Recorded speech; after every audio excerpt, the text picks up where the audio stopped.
Hello, good evening, everyone. First of all, thank you so much for joining this session. And നമുക്ക് അറിയുന്ന പോലെ ഇത് ബർബേഴ്സിന്റെ first ഈ meetup ആണ്. നമ്മൾ കുറച്ച് ദിവസമായിട്ട് Instagram ഹാൻഡിൽസിലൂടെ കമ്മ്യൂണിറ്റിയിലേക്കുള്ള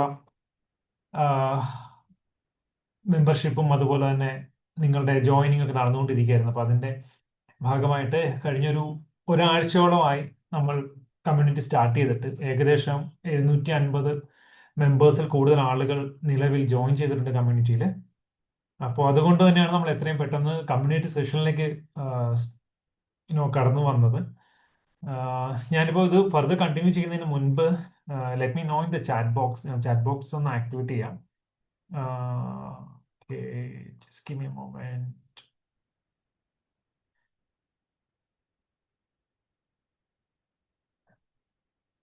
okay, so chat box activate ചെയ്തിട്ടുണ്ട്. So please confirm if I am audible and you can see the screen, shared screen, and my video, everything clearly. Okay, thank you. Just give me a moment.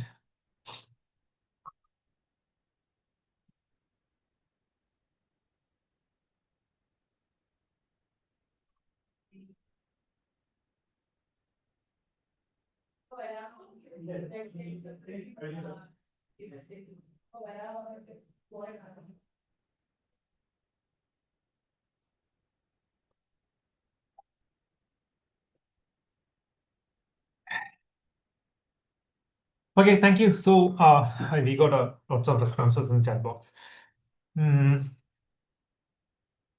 So first of all ഇത് ഒരു meetup ആണ്, ഇതൊരു webinar അല്ല. അതുകൊണ്ട് തന്നെ നിങ്ങൾ സാധാരണയായി attend ചെയ്യുന്ന വെബിനാറുകൾ പോലെയുള്ള ഒരു ഫോർമാറ്റ് ആയിരിക്കില്ല ഇതിന്. മറിച്ച് it's a very casual one discussion അല്ലെങ്കിൽ ഒരു ഗ്രൂപ്പ് ഡിസ്കഷൻ. ഞാൻ ഒരു സൈഡിൽ നിന്ന് സംസാരിക്കുന്നു, നിങ്ങൾ കേൾക്കുന്നതിനേക്കാൾ ഉപരി we can make it as an interactive session. The whole reason for all this initiatives is ഇപ്പോൾ ഇതിൽ പാർട്ടിസിപ്പേറ്റ് ചെയ്ത എല്ലാവരും BSML കഴിഞ്ഞിട്ടാണെന്ന് ഞാൻ വിശ്വസിക്കുന്നു. അപ്പോൾ നിങ്ങളുടെ കരിയറുമായി ബന്ധപ്പെട്ടിട്ടുള്ള ഓപ്ഷൻസ് ഡിസ്കസ് ചെയ്യാൻ വേണ്ടി മാത്രമാണ് നമ്മൾ ഈ സെഷൻസ് കണ്ടക്ട് ചെയ്യുന്നത്. അപ്പോൾ ഞങ്ങൾക്ക് വേണ്ടുന്ന കാര്യമെന്ന് പറയുന്നത് again it's an awareness campaign. ഒരുപാട് പ്രോബ്ലംസ് നമുക്ക് ഡിസ്കസ് ചെയ്യാനുണ്ട്. അപ്പോൾ അതിനേക്കാളും മുൻപ് I'm giving an introduction about what is going to happen in this session. അപ്പോൾ ഇതിലൂടെ നമ്മൾ ഉദ്ദേശിക്കുന്നത് നിങ്ങൾക്ക് കൃത്യമായിട്ടുള്ള ഒരു ക്ലാരിറ്റി തരിക എന്നുള്ളതാണ്. എന്ന് കരുതി ഇവിടെ നിങ്ങൾ ഡിസ്കസ് ചെയ്യുന്ന ഏതെങ്കിലും ഒരു പ്രൊഫഷനോ അല്ലെങ്കിൽ ഏതെങ്കിലും ഒരു കരിയർ ഓപ്ഷൻസോ നിങ്ങൾ ചൂസ് ചെയ്യണമെന്നുള്ളതല്ല നമ്മളുടെ അഡ്വൈസ്. മറിച്ച് U should be aware of the entire. ഇപ്പോൾ A to Z ആണെന്നുണ്ടെങ്കിൽ A to Z നിങ്ങൾ അവെയർ ആയിരിക്കണം. അതിനുശേഷം നിങ്ങൾ അതിൽ നിന്ന് നിങ്ങൾക്ക് സ്യൂട്ടബിൾ ആയിട്ടുള്ള കരിയർ ഓപ്ഷൻ ചൂസ് ചെയ്യണം എന്നുള്ളതാണ് ഞങ്ങളുടെ ഒരു ഡിമാൻഡ്. അപ്പോൾ അത് നിങ്ങൾക്ക് അച്ചീവ് ചെയ്യാൻ വേണ്ടിയിട്ട് വാട്ട് വി ക്യാൻ ഡു എന്നുള്ള തോട്ടിൽ നിന്നാണ് വി ഡിസൈഡഡ് ഓക്കെ നമുക്ക് ഇത് ഡയറക്റ്റ്ലി ഒരു അവയർനെസ് ക്യാമ്പയിൻ പോലെ തന്നെ റൺ ചെയ്യാം. സോ ദാറ്റ് പ്രൊഫഷണൽസിന് ഒരു കൃത്യമായിട്ടൊരു ധാരണ ഉണ്ടാവും എങ്ങനെയാണ് കാര്യങ്ങൾ പോകേണ്ടതെന്നുള്ളതൊക്കെ. റൈറ്റ്. സോ ഇനി അധികം ഡിലേ ചെയ്യാതെ നമുക്ക് കാര്യത്തിലേക്ക് കടക്കാം. ഇത് ഡിസ്കഷൻ്റെ ഒരു ഹോൾ അജണ്ട എന്ന് പറയുന്നത് I'm not sure who'll attend in the session. എനിക്ക് ഈ സെഷൻ അറ്റൻഡ് ചെയ്യുന്ന ഒരാളെ പോലും പേഴ്സണലി പരിചയമില്ല. പക്ഷേ ഈ സെഷൻ കഴിയുമ്പോഴത്തേക്ക് we will be close friends where you can ask me any question, I will try to answer it. And also എനിക്കും കുറേ ക്വസ്റ്റ്യൻസ് ഉണ്ട് നിങ്ങളുടെ ഭാഗത്ത് നിന്ന് അറിയാൻ വേണ്ടിയിട്ട്. അതിനുള്ള answer if you can give then this will be എന്താ പറയുക, ഒരു മ്യൂച്വൽ ബെനിഫിറ്റഡ് ആയിട്ടുള്ളൊരു സെഷനായിട്ട് മാറും. ഈ സെഷൻ കഴിയുമ്പോഴത്തേക്ക് I believe you will get A clear idea about what are the options currently available in front of you rather than the traditional job mods. അത് കഴിഞ്ഞിട്ട് then we will be having continuous sessions about, ഞാനിപ്പോൾ ഇതിൽ discuss ചെയ്യാൻ പോകുന്ന ഓപ്ഷൻസിനെ കുറിച്ചൊക്കെ ഒരുപാട് sessions ഇനി continuously വരും.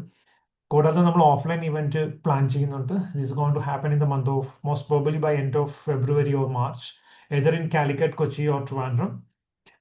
അതിൻ്റെ കൂടെ ഈ ഓപ്ഷൻസ് ഒക്കെ എക്സ്പ്ലോർ ചെയ്ത് ഡയഗ്നോസ്റ്റിക് പ്രൊഫഷണൽസ് അല്ലെങ്കിൽ ലബോറട്ടറി പ്രൊഫഷണൽ ടാഗ്ലൈനിൽ നിന്ന് മറ്റുള്ള കരിയറിലോട്ടൊക്കെ ഡൈവേഴ്സിഫൈ ചെയ്ത് വളരെ സക്സസ്ഫുൾ ആയിട്ട് പ്രൊഫഷണലിയും ഫിനാൻഷ്യലിയും പേഴ്സണലി ഒക്കെ വളരെ സക്സസ്ഫുൾ ആയിട്ടുള്ള പ്രൊഫഷണൽസിനെ നമ്മൾ സെഷനിലോട്ട് കൊണ്ടുവരുന്നുണ്ട്. Because you need to get that real experience, right?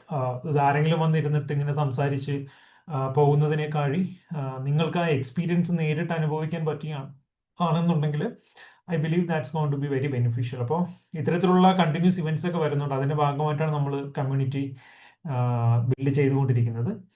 So let me go through the session first, and before that നിങ്ങൾ എവിടെ നിന്നാണ് ഈ സെഷൻ അറ്റൻഡ് ചെയ്യുന്നതെന്നുള്ളത് ഒന്ന് കമൻറ്റിൽ പറയാമോ? So that I have an idea about ഏത് ജിയോഗ്രഫിയിലാണ് നമ്മൾ മാക്സിമം റീച്ച് ഔട്ട് ആകുന്നത്, അല്ലെങ്കിൽ നമ്മളുടെ കമ്മ്യൂണിക്കേഷൻസ് എങ്ങോട്ടാണ് എത്തുന്നതെന്നുള്ളൊരു ധാരണ ഞങ്ങൾക്കുണ്ടാവും.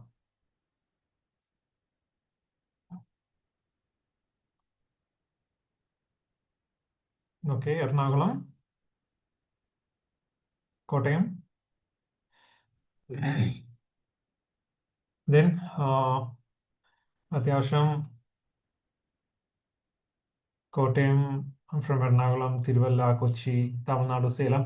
I'm really, really sorry. So I'm making this communication entirely in Malayalam. So if in case you're not understanding what I'm discussing in Malayalam, for sure for Tamil Nadu, we are building something very soon.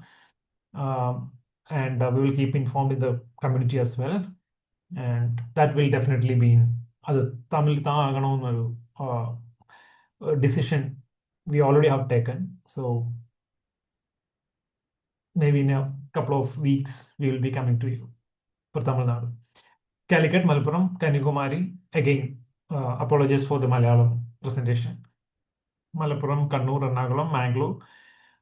Mangalore again, if you're not a Malayali, we are from Bangalore currently, and we will be having a separate community for Karnataka very soon, along with Tamil Nadu. Calicut, Karnataka, Kozhikode, Trivandrum, Palakkad, Ernakulam, Malappuram, currently working in Kozhikode. Okay, yeah, thank you so much for your understanding. I appreciate from the show working. Ernakulam, okay, cool. Okay, so the last question in this, before I start the session, the last question is, what is your current profession? Are you a laboratory technician or a technologist, or you're working in a non-clinical area?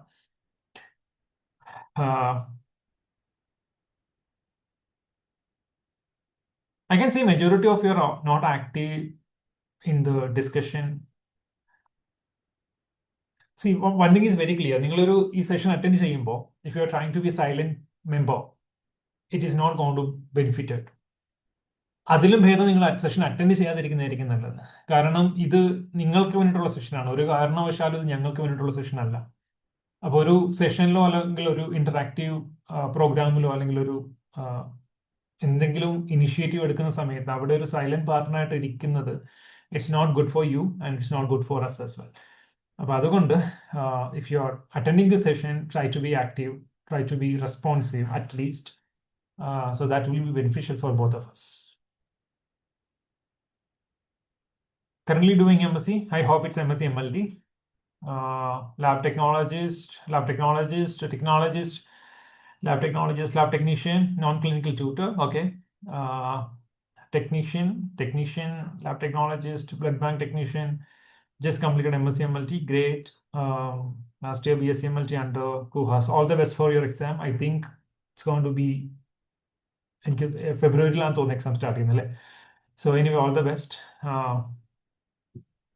Technologist, final year. Again, once again, all the best, Sachi. Lab tech intern. So we are coming to that area as well. Internship, trainee, train. Indian right now, BSc MLT, we get handling every department within 1 year. Okay, great. Final year BSc MLT, final year BSc MLT, final year BSc MLT, final year BSc MLT. All the very best for the exams. Just complete your BSc MLT and doing MSc. Okay, great. Lab technologist. Okay, cool. So, in a chat box, sharing okay, we can get into the actual session. Stop share.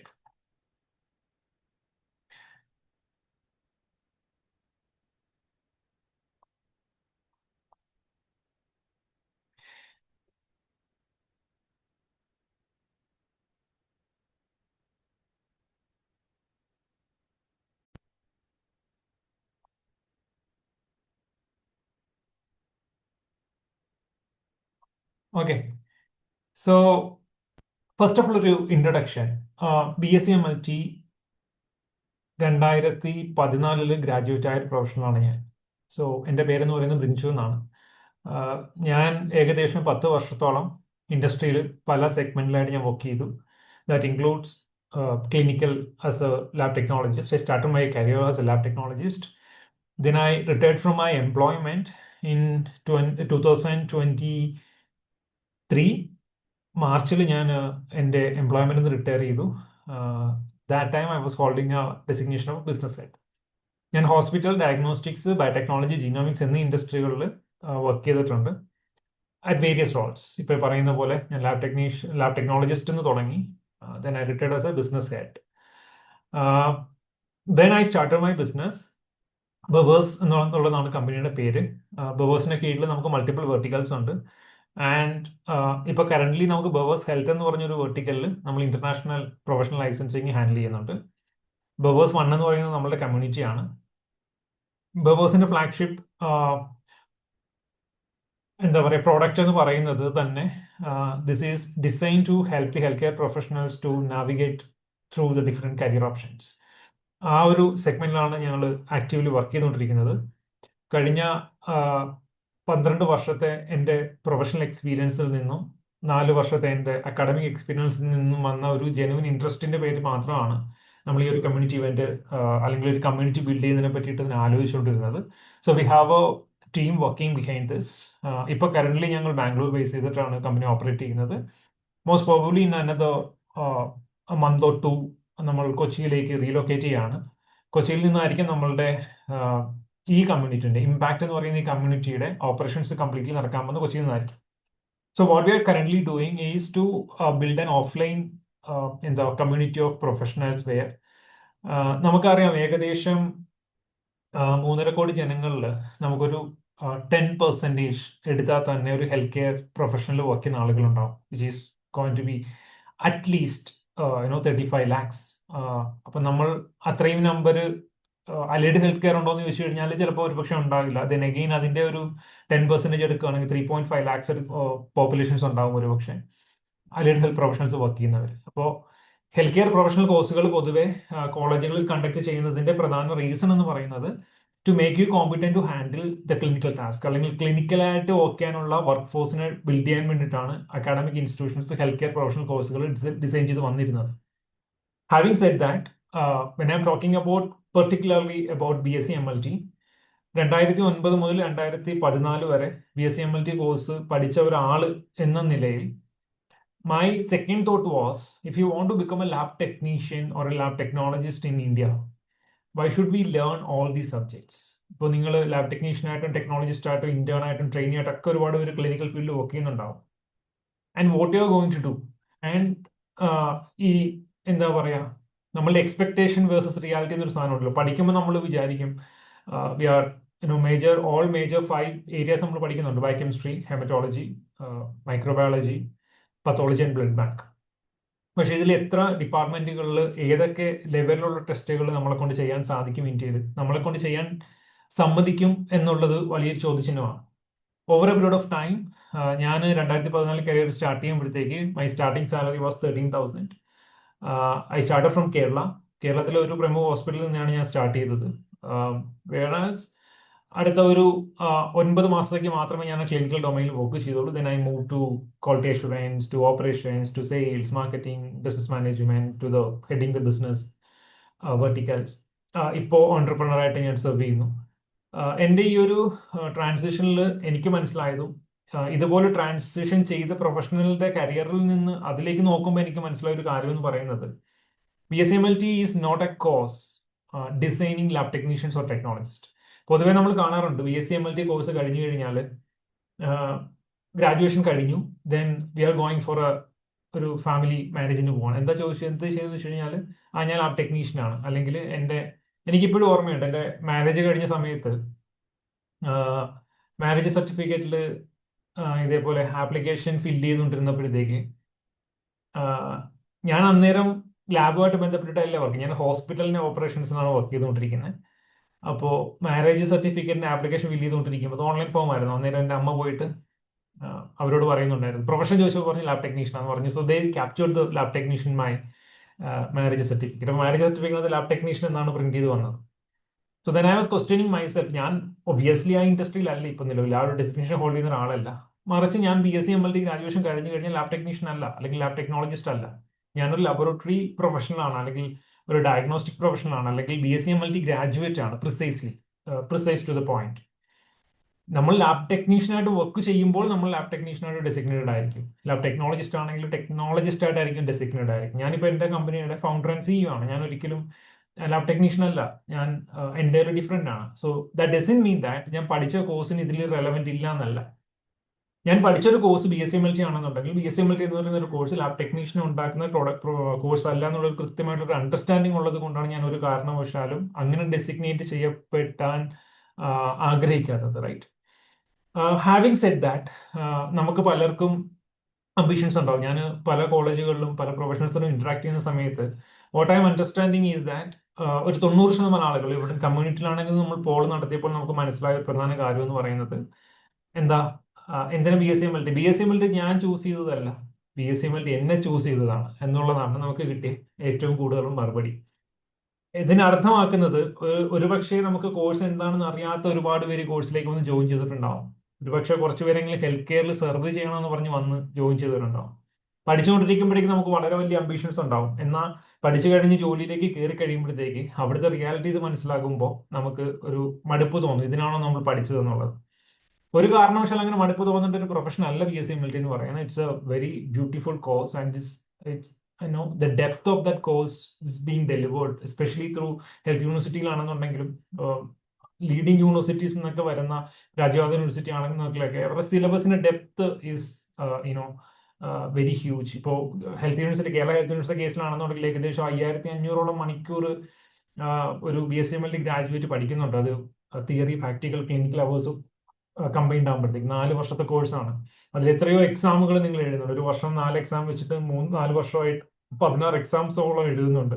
16 എക്സാംസിന്റെ 3-4 variations, theory ഉണ്ടാവും, internals ഉണ്ടാവും, practicals ഉണ്ടാവും, viva ഉണ്ടാവും. ഇതെല്ലാം complete ചെയ്തിട്ടാണ് നമ്മൾ പുറത്തേക്ക് വരുന്നത്. But once we came out of that course the reality sucks. ഇതാണ് അതിന്റെ അതൊരു റിയാലിറ്റിയാണ്. നമ്മൾ ആഗ്രഹിക്കുന്ന പോലെ ഒരു കരിയർ ബിൽഡ് ചെയ്യുവാനോ, അല്ലെങ്കിൽ നമ്മൾ ആഗ്രഹിക്കുന്ന പോലെ ഒരു സാലറി കിട്ടുവാനോ എന്താ പറയാ, നമുക്ക് പറ്റുന്നുണ്ടോ അല്ലെങ്കിൽ പറ്റുമോ എന്നുള്ളൊരു സംശയത്തിലേക്കാണ് നമ്മൾ വന്ന് നിൽക്കുന്നത്. പൊതുവെ ഞാൻ പ്രൊഫഷണൽസ് എന്ന് പറയുന്ന കാര്യം എന്ന് പറയുന്നത്, നമ്മൾ ഒരു കോഴ്സ് പഠിക്കുവാൻ വേണ്ടി സ്പെൻഡ് ചെയ്യുന്ന പൈസ, അതായത് ഇപ്പൊ എല്ലാത്തിനും റിട്ടേൺ ഓൺ ഇൻവെസ്റ്റ്മെന്റ് എന്നൊരു കാര്യമുണ്ട്. അതായത് നമ്മൾ എത്ര രൂപ ചെലവാക്കി അതിൽ നിന്ന് നമുക്ക് എത്ര കിട്ടും, അല്ലെങ്കിൽ തിരിച്ചു കിട്ടും, അല്ലെങ്കിൽ അത് നമ്മൾ ചെലവാക്കിയത് കൊണ്ട് നമ്മുടെ ലൈഫിൽ എന്താണ് ബെനിഫിറ്റ് എന്നുള്ളൊരു ചോദ്യം എപ്പോഴും ഉണ്ടെങ്കിൽ മാത്രമേ നമ്മളത് ചെലവാക്കാൻ പാടുള്ളൂ എന്നുള്ളതാണ്. അപ്പൊ ഉദാഹരണത്തിന് നമ്മളൊരു 5 ലക്ഷം രൂപ ഒരു കോഴ്സിന് ചിലവാക്കുകയാണെന്നുണ്ടെങ്കിൽ അടുത്ത ഒരു 5 വർഷത്തിനുള്ളിൽ നമുക്ക് കുറഞ്ഞത് ഒരു 5 ലക്ഷം രൂപയെങ്കിലും ഒരു വർഷത്തേക്ക് സാലറി കിട്ടുന്ന രീതിയിലേക്ക് മാറണം. ഈ ഒരു റിയാലിറ്റി നോക്കുകയാണെന്നുണ്ടെങ്കിൽ, റിയാലിറ്റി ചെക്ക് നോക്കുകയാണെന്നുണ്ടെങ്കിൽ, BSc MLT കഴിയുന്ന പ്രൊഫഷണൽസ് ലാബ് ടെക്നീഷ്യൻ ആയിട്ടോ ടെക്നോളജിസ്റ്റ് ആയിട്ട് ജോയിൻ ചെയ്യുകയാണെന്നുണ്ടെങ്കിൽ 15,000 to 20,000 സാലറി, 25,000 സാലറി കിട്ടുന്നു വിചാരിക്കുക. ആ ഒരു സാഹചര്യത്തിൽ ഇന്ത്യയിൽ, ആ ഒരു സാഹചര്യത്തിൽ നമ്മുടെ CTC അല്ലെങ്കിൽ ഒരു വർഷത്തെ salary, cost to the company, CTC എന്ന് പറഞ്ഞാൽ ഒരു വർഷത്തെ സാലറിയാണ്. ഈ സാലറി എന്ന് പറയുന്നത് it's not going to be more than 2 lakhs to 2.5 lakhs അല്ലെങ്കിൽ 3 lakhs, റൈറ്റ്?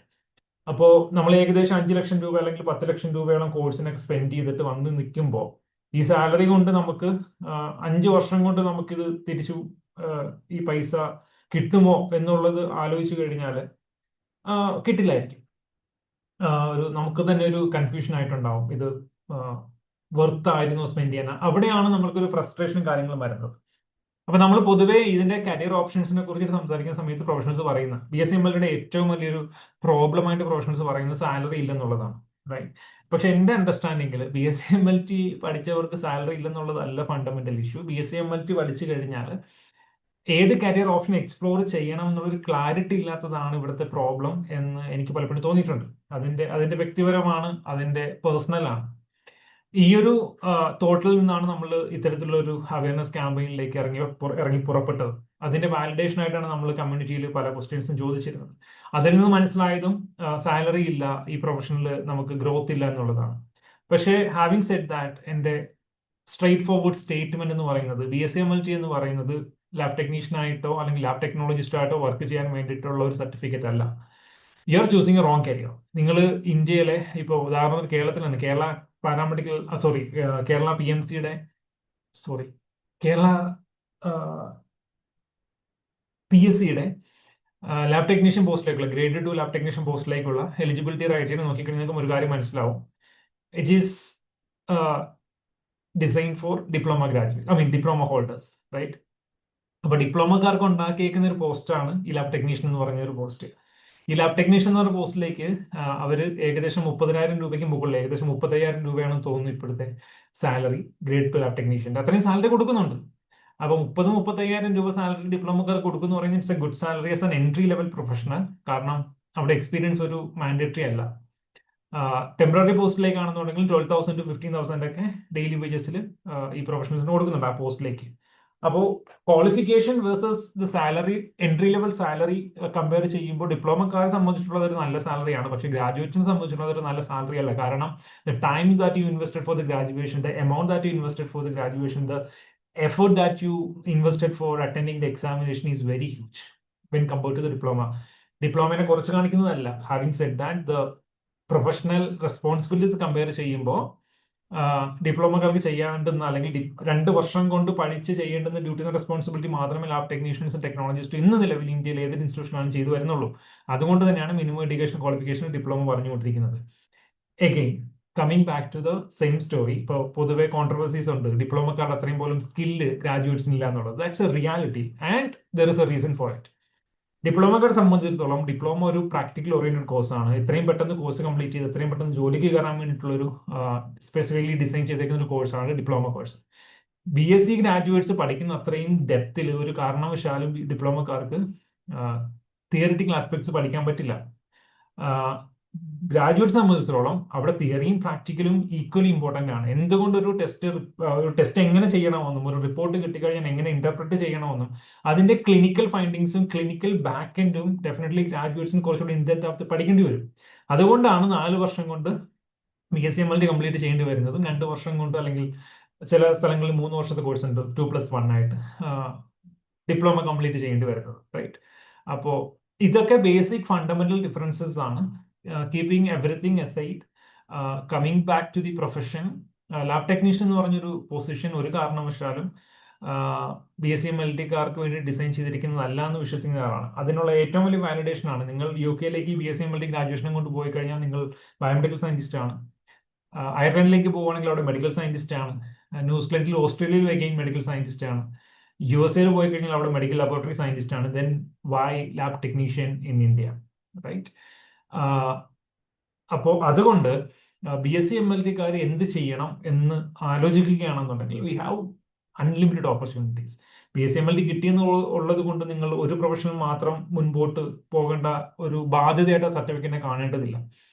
ആ സർട്ടിഫിക്കറ്റ് മാറ്റി വെച്ചിട്ട് ഒരു സർട്ടിഫിക്കറ്റിന്റെ ബലമില്ലാതെ ചെയ്യാൻ പറ്റുന്ന ജോലികളെല്ലാം നിങ്ങൾക്ക് ചെയ്യാം, റൈറ്റ്? നിങ്ങൾക്കൊരു അക്കൗണ്ടൻസി ജോബിന് പോവാം, നിങ്ങൾക്ക് ടാലി പഠിക്കാം, അക്കൗണ്ടൻസി ജോലിക്ക് പോവാം, നിങ്ങൾക്ക് മാർക്കറ്റിംഗ് ചെയ്യാം, നിങ്ങൾക്ക് ഫ്രീലാൻസർ ആകാം, നിങ്ങൾക്ക് വെബ് ഡിസൈനർ ആകാം, നിങ്ങൾക്ക് സോഫ്റ്റ്വെയർ ഡെവലപ്പർ ആകാം, നിങ്ങൾക്ക് UI/UX ഡിസൈനർ ആകാം, നിങ്ങൾക്ക് ഫിനാൻഷ്യൽ അനലിസ്റ്റ് ആകാം, നിങ്ങൾക്ക് ഒരു HR പ്രൊഫഷണൽ ആകാം, എന്ത് വേണമെങ്കിലും ആകാം, റൈറ്റ്? അതിന് വേണ്ടിയിട്ട് നിങ്ങളൊരു സ്കിൽ ഡെവലപ്പ് ചെയ്യണമെന്ന് മാത്രമേ ഉള്ളൂ. അപ്പോൾ അതുകൊണ്ട് തന്നെ BSc MLT എന്ന് പറയുന്നത് ഒരു ബാധ്യതയല്ല അവിടെ. ഇനി രണ്ടാമത്തെ കാര്യം, നമുക്ക് ഇൻഡസ്ട്രിയിൽ തന്നെ നിൽക്കണമെന്നുണ്ടെങ്കിൽ BSc MLT is a great opportunity. എന്തുകൊണ്ടെന്ന് വെച്ച് കഴിഞ്ഞാൽ BSc MLT എന്ന് പറയുന്നത് ഡയഗ്നോസ്റ്റിക് ഇൻഡസ്ട്രിക്ക് വേണ്ടി ഡിസൈൻ ചെയ്തിരിക്കുന്ന ഒരു കോഴ്സാണ്. ഡയഗ്നോസ്റ്റിക് ഇൻഡസ്ട്രി ഇന്ന് ഇന്ത്യയിൽ എന്ന് പറയുന്നത് ഏകദേശം 50,000 കോടി രൂപയ്ക്ക് മുകളിൽ വാർഷിക ബിസിനസ് നടക്കുന്ന ഒരു ഇൻഡസ്ട്രിയാണ്. And just very huge. നിങ്ങളൊരു സ്റ്റാൻഡ് അലോൺ ഡയഗ്നോസ്റ്റിക് കമ്പനിയുടെ റവന്യൂ എടുത്ത് നോക്കുകയാണെന്നുണ്ടെങ്കിൽ ഇന്ത്യയിലെ പല പ്രീമിയം ഹോസ്പിറ്റൽസിന്റെ ഒരു വർഷത്തെ സാലറി ഒരു വർഷത്തെ റവന്യൂവിനേക്കാൾ മുകളിലാണ് ഒരു ഡയഗ്നോസ്റ്റിക് കമ്പനിയുടെ, അതായത് സ്റ്റാൻഡ് അലോൺ ഡയഗ്നോസ്റ്റിക് കമ്പനിയുടെ വരുമാനം എന്ന് പറയുന്നത്. So that industry is very huge. അതുകൊണ്ട് തന്നെ നമ്മൾ ഈ പ്രൊഫഷണൽസ്, നമ്മൾ ഇൻഡസ്ട്രിയിൽ നിന്ന് ഈ ഡയഗ്നോസ്റ്റിക് ഇൻഡസ്ട്രി പ്രൊഫഷണൽ ആയിട്ട് പഠിച്ചിറങ്ങുന്ന പ്രൊഫഷണൽസ് നമ്മൾ ഒരു ഡയഗ്നോസ്റ്റിക്സിന്റെ ഒരു ഏരിയയിലേക്ക് മാത്രം ഒതുങ്ങി കൂടുന്നത് നമ്മളുടെ മാത്രം ലിമിറ്റേഷൻസ് ആണ്. Four that reason V decided okay, BSc MLT കഴിഞ്ഞിട്ട് ക്ലിനിക്കൽ ഫീൽഡിൽ ഒതുങ്ങിക്കൂടാൻ ആഗ്രഹിക്കാത്ത പ്രൊഫഷണൽസിന് അല്ലെങ്കിൽ കിട്ടുന്ന സാലറിയിൽ സാറ്റിസ്ഫൈഡ് അല്ലാത്ത പ്രൊഫഷണൽസിന് നേടിയെടുക്കാൻ പറ്റുന്ന ഗ്രോത്ത് ഓപ്പർച്യൂണിറ്റീസ് നിലവിലില്ല എന്നുള്ളത് ആലോചിച്ച് വിഷമിക്കുന്ന പ്രൊഫഷണൽസിന് ഞാനിപ്പോൾ ചെയ്യുന്നതിനേക്കാൾ കൂടുതൽ എനിക്ക് എക്സ്പ്ലോർ ചെയ്യാനുള്ള പൊട്ടൻഷ്യൽ ഉണ്ടെന്ന് വിശ്വസിക്കുന്ന പ്രൊഫഷണൽസിന് വേണ്ടിയിട്ട് we decide to do this campaign and this is not for professionals who believe എനിക്ക് കിട്ടുന്ന സാലറിയിൽ ഞാൻ സാറ്റിസ്ഫൈഡ് ആണ്, എനിക്കൊരു ക്ലിനിക്കൽ പ്രൊഫഷണലായിട്ട് വർക്ക് ചെയ്യാൻ തന്നെയാണ് ആഗ്രഹം, എനിക്ക് ഈ ജോലിയിൽ ഒരു പ്രോബ്ലവും ഇല്ല, ലാബ് ടെക്നീഷ്യൻ ടെക്നോളജിസ്റ്റ് ആയിട്ട് തന്നെയാണ് ഞാൻ കണ്ടിന്യൂ ചെയ്യാൻ ആഗ്രഹിക്കുന്നത്, എനിക്കിതിൽ കൂടുതൽ ഗ്രോത്ത് ആവശ്യമില്ല എന്ന് വിശ്വസിക്കുന്ന പ്രൊഫഷണൽസിന് വേണ്ടിയിട്ടല്ല ഈ ഒരു program. And you don't get anything from this. Apart from that, ഞാൻ നേരത്തെ പറഞ്ഞ കാറ്റഗറി, സ്വന്തം പൊട്ടൻഷ്യൽ വിശ്വസിക്കുന്ന, കുറച്ചുകൂടി ഗ്രോത്ത് വേണമെന്ന് ആഗ്രഹിക്കുന്ന, നല്ല ഓപ്പർച്യൂണിറ്റീസ് ഇന്ത്യയിൽ തന്നെ നേടിയെടുക്കാൻ ആഗ്രഹിക്കുന്ന പ്രൊഫഷണൽസിന് വേണ്ടിയിട്ടാണ് ഈ ഒരു പ്രോഗ്രാം നമ്മൾ ഡിസൈൻ ചെയ്തേക്കുന്നത്. റൈറ്റ്. ഒരു പോയിന്റ് കൂടി പറഞ്ഞുകൊണ്ട് ഞാൻ ഇതിന്റെ ബാക്കിയുള്ള കരിയർ ഓപ്ഷൻസിലേക്ക് കൂടി കടക്കാം. അഗെയിൻ ഹാവിംഗ് സെഡ് ദാറ്റ്, നമ്മൾ ലാസ്റ്റ് സെഷൻ നടത്തിയ സമയത്ത് we got a lots of questions related to sales കഴിഞ്ഞിട്ട് ഫ്രഷറായിട്ട് ദുബായിൽ പോകാൻ പറ്റുമോ, സെയിൽസ് കഴിഞ്ഞിട്ട് ഫ്രഷറായിട്ട് യു കെയിൽ പോകാൻ പറ്റുമോ, അല്ലെങ്കിൽ ഓപ്പറേഷൻസിൽ എനിക്ക് അവിടെ ദുബായിൽ പോയിട്ട് വർക്ക് ചെയ്യാൻ പറ്റുമോ. ട്രസ്റ്റ് മീ, നിങ്ങൾ ഇന്ത്യൻ പ്രൊഫഷണൽ ആണെന്നുണ്ടെങ്കിൽ, ഇന്ത്യൻ സിറ്റിസൺ ആണെന്നുണ്ടെങ്കിൽ, India is a place where it's very easy to get the job. Now നിങ്ങൾക്ക് യു കെയിൽ പോകാനാണ് ആഗ്രഹം എന്നുണ്ടെങ്കിൽ, നിങ്ങൾക്ക് അയർലൻഡിൽ പോകാൻ ആഗ്രഹം എന്നുണ്ടെങ്കിൽ, നിങ്ങൾക്ക് മിഡിൽ ഈസ്റ്റിലേക്ക് പോകാനാണ് ആഗ്രഹം ഉണ്ടെന്നുണ്ടെങ്കിൽ, you look for the options what you can explore in that particular country.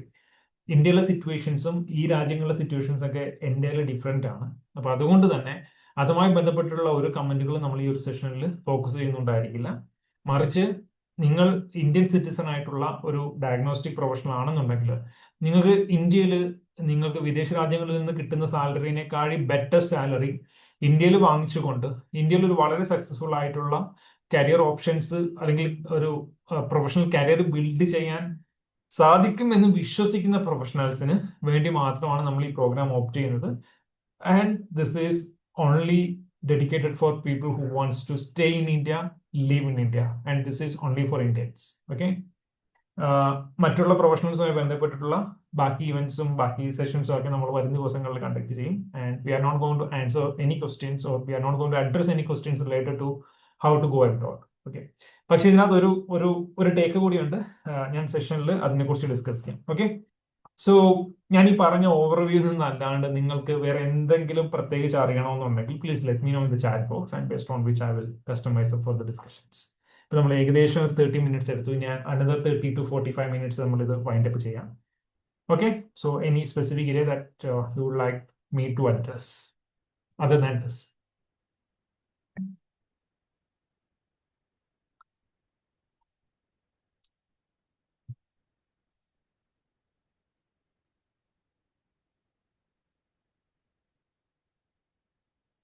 എല്ലാവരും കേൾക്കുന്നുണ്ടല്ലോ അല്ലേ?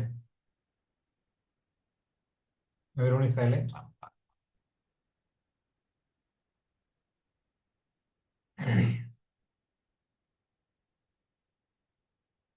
Okay.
ഓക്കെ, ഞാൻ ഒരു സ്ക്രീൻ ഷെയർ ചെയ്യുന്നുണ്ട്.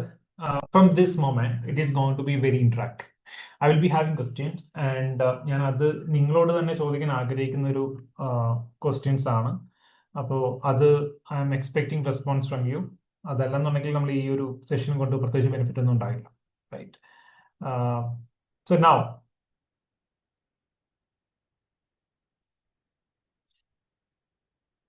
നിങ്ങളുടെ അണ്ടർസ്റ്റാൻഡിങ്ങിൽ BSc കഴിഞ്ഞാൽ എന്തൊക്കെയാണ് ചെയ്യാൻ സാധിക്കുക? You can let me know in the chat box, or നിങ്ങൾക്ക് unmute ചെയ്യണമെന്നുണ്ടെങ്കിൽ raise your hands and you can unmute and you can start talking. Lab technologist, what is the first step to switch to a diagnostics? Lab technologist എന്ന് പറയുന്നത് diagnostic position ആണ്. Diagnostics എന്ന് പറയുന്ന industry ആണ്. Diagnostic industry ആണ്. Diagnostic ഇൻഡസ്ട്രിയിൽ വരുന്ന ഒരു പൊസിഷനാണ് lab technologist. So you are already in the diagnostic industry. Give me some details about the opportunities that we can achieve apart from this clinical field. Obviously, there are positions, there are options where what you can explore in the non-clinical field. അതിനെക്കുറിച്ച് ഞാനിപ്പോൾ explain ചെയ്യാം definitely. Currently MSc MLD ചെയ്തുകൊണ്ടിരിക്കുകയാണ്, but first year supply ആണ്, and I got one chance, and if I don't clear this time I will have to drop. So 2 year gap ആവും. So ഞാൻ ഇനി ഈ clinical gap അല്ലാതെയുള്ള ഏതെങ്കിലും ഒരു ജോബാണ് എടുക്കുന്നതെങ്കിൽ will there be any problems? നിങ്ങൾ ഇയർ ഗ്യാപ്പ് ആണ് ഉദ്ദേശിക്കുന്നുണ്ടെങ്കിൽ year gap is not a problem for any job. അതൊരു മിത്താണ്. ഇങ്ങനെ പലരും പറഞ്ഞു വെച്ചുകൊണ്ടിരിക്കുന്ന ഒരു മിത്താണ്. നിങ്ങൾ സപ്ലിമെന്ററി വാങ്ങിച്ചു കഴിഞ്ഞാൽ ഫസ്റ്റ് ഇയറിൽ ഒരൊറ്റ പേപ്പർ മാത്രം ഞാൻ ക്ലിയർ അല്ല, ഒരു പേപ്പർ എനിക്ക് സപ്ലിമെന്ററി. സെക്കൻഡ് ഇയറിൽ 4 പേപ്പേഴ്സിൽ 3 പേപ്പർ സപ്ലിമെന്ററി. തേർഡ് ഇയറിൽ എഗെയിൻ ഒരു പേപ്പർ സപ്ലിമെന്ററി. ഫൈനൽ ഇയറിൽ എഗെയിൻ ഒരു പേപ്പർ സപ്ലിമെന്ററി. ഫസ്റ്റ് ഇയർ മുതൽ 4 വർഷവും ത്രൂ ഔട്ട് സപ്ലിമെന്ററി വാങ്ങിച്ചിട്ടുള്ള ഞാൻ. അതെന്റെ എന്താ പറയുക, ഭയങ്കര പ്രൗഡായിട്ട് പറയുന്നൊന്നുമല്ല. That doesn't have any value. പക്ഷേ നെക്സ്റ്റ് എക്സാമിന്, അതായത് first year supplementary second year എക്സാമിന് മുമ്പ് ഞാൻ ക്ലിയർ ചെയ്തിരുന്നു. എവറി 6 months സപ്ലിമെന്ററി ഞാൻ ക്ലിയർ ചെയ്തിട്ടുണ്ട് papers. It's because I don't want to study that subjects. That's it. വലിയ കാര്യമൊന്നുമില്ല. Setting up lab or small diagnostic centers, what I can do. Okay, we'll be discussing that point as well. It's already there. Startups with this graduation, which sticks with my medical profession. Great. സ്റ്റാർട്ടപ്പിന്റെ ഒരു കാര്യം okay, ഞാനത് ആ സമയത്ത് discuss ചെയ്യാം. Biochemistry application specialist. Okay, cool.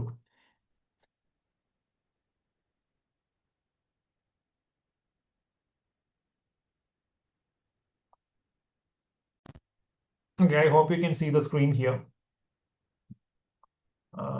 So,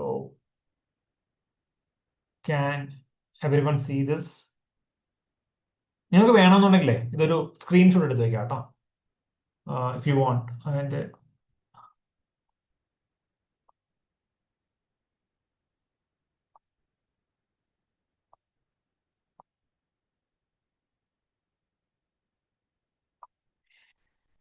നിങ്ങൾക്ക് വേണം, നിങ്ങൾ screen കാണുന്നുണ്ടല്ലോ അല്ലേ? സ്ക്രീനിൽ വേണമെന്നുണ്ടെങ്കിൽ നിങ്ങൾക്ക് സ്ക്രീൻഷോട്ട് എടുത്ത് വയ്ക്കാം.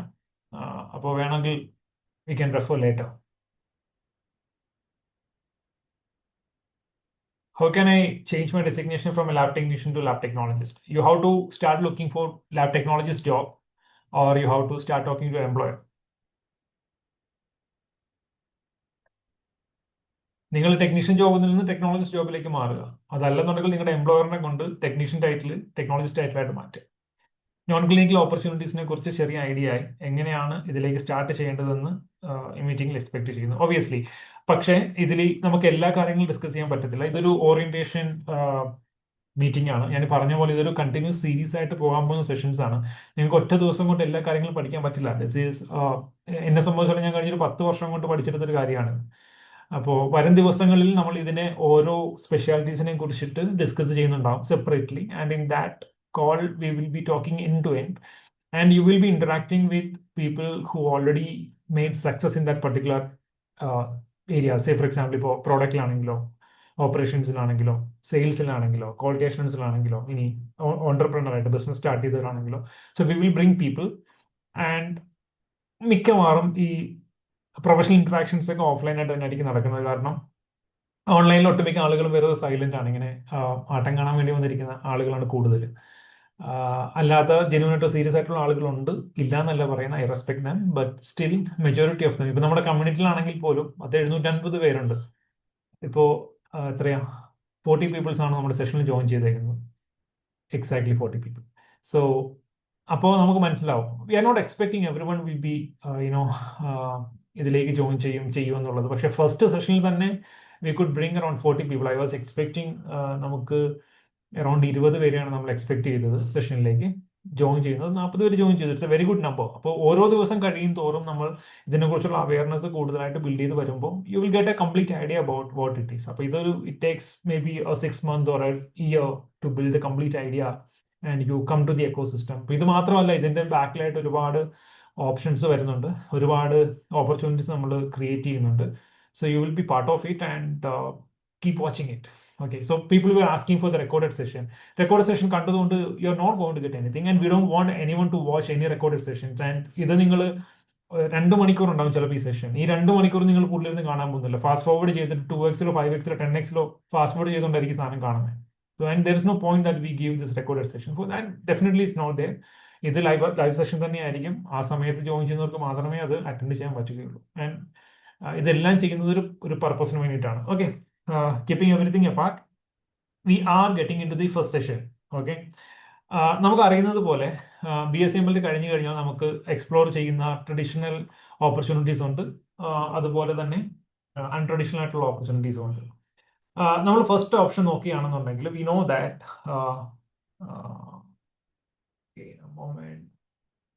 ഓക്കെ,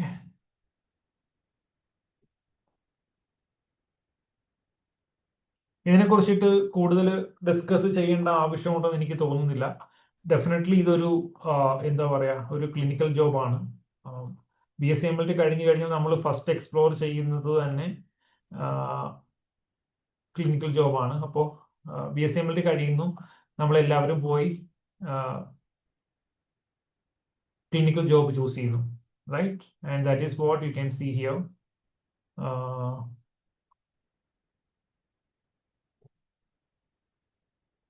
ഞാൻ ആദ്യം തന്നെ ഇതിനെക്കുറിച്ചുള്ള ഒരു ഓവർവ്യൂ തരാം മൊത്തത്തിൽ എന്താണെന്നുള്ളത്. then you get an idea more. Okay, so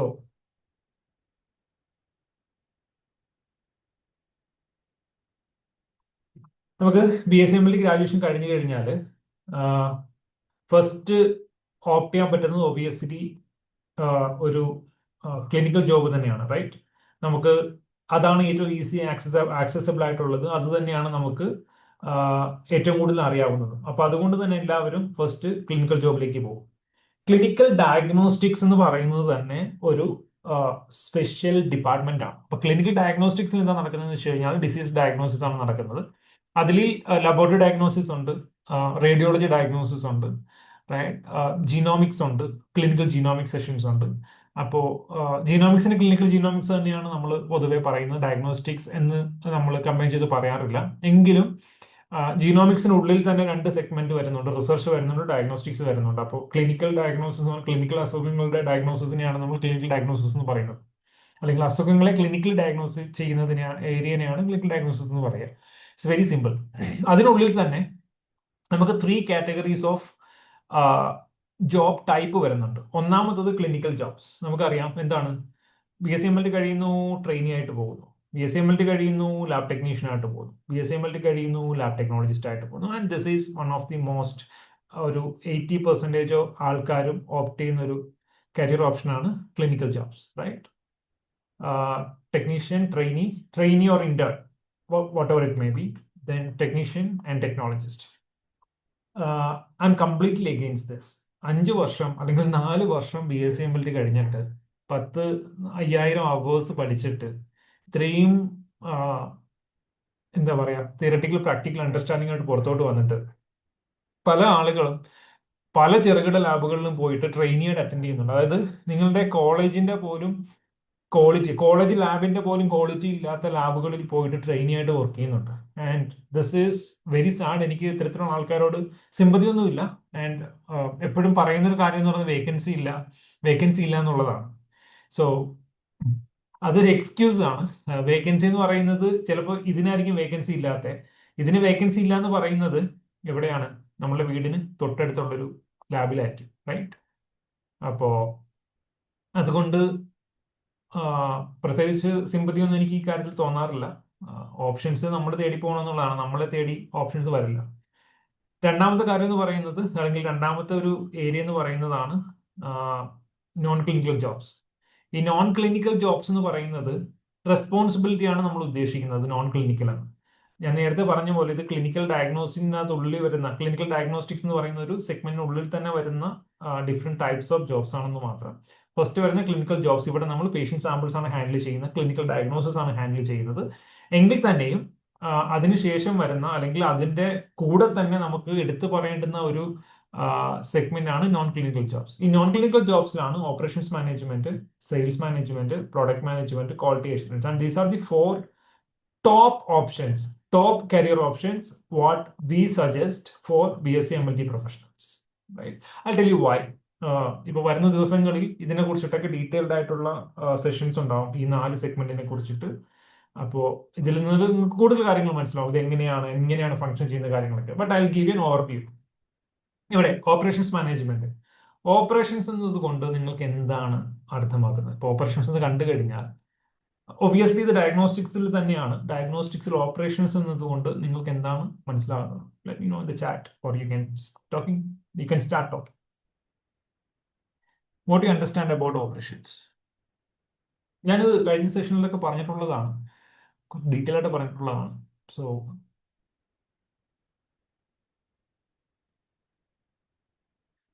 നമുക്കൊരു ഗെയിം കളിക്കാം. ഇതിൽ ഈ പറയുന്ന പോലെ ഏകദേശം 40 ഓഡിയൻസ് ഉണ്ട്. അതിൽ നിന്ന് ഞാൻ റാൻഡം ആയിട്ട് ആളുകളെ അൺമ്യൂട്ട് ചെയ്യാം. ഓക്കെ, ലാബ് റൺ ആക്കാനുള്ള ഹെൽപ്പ്, പ്രോസസ്, ഓക്കെ, ലീഡർഷിപ്പ്. ഞാൻ ചോദിക്കുന്നത് ഓപ്പറേഷൻ എന്ന് വെച്ചാൽ ഓപ്പറേഷൻ മാനേജ്മെന്റ് എന്ന് വെച്ചാൽ എന്താണ് അവർ ചെയ്യുന്നത്? ഒരു ജോബ് ഫംഗ്ഷൻ എന്തായിരിക്കും? എന്ത് റെസ്പോൺസിബിലിറ്റി ആയിരിക്കും അവർ ചെയ്യാൻ പോകുന്നത്? നമുക്കിപ്പോൾ ലാബ് ടെക്നീഷ്യൻ അറിയാം, സാമ്പിൾ പ്രോസസ് ചെയ്യുന്നു, റിപ്പോർട്ട് കൊടുക്കുന്നു, ക്ലിനിക്കൽ ടാസ്കുകളാണ് ചെയ്യുന്നത്, ഫ്ലിബോട്ടമി ചെയ്യുന്നു, ഇതൊക്കെയാണ് ചെയ്യുക. ഓപ്പറേഷൻസിൽ എന്തായിരിക്കും ചെയ്യുക? മെഷീൻ ഓപ്പറേഷൻ, ലാബ് സ്റ്റാഫിനെ കോർഡിനേറ്റ് ചെയ്യുക, കൺട്രോൾ എവറിത്തിങ്, ഒരു പ്രോസസ് ഓവർവ്യൂ ചെയ്യുന്നത്. Okay, what else? Machine handling. Okay, പിന്നെ വേറെന്താ? 1 2 3 4 5 6 7 8 പേര്, 8 പേരുടെ റെസ്പോൺസ് ആണ് വന്നേക്കുന്നത്.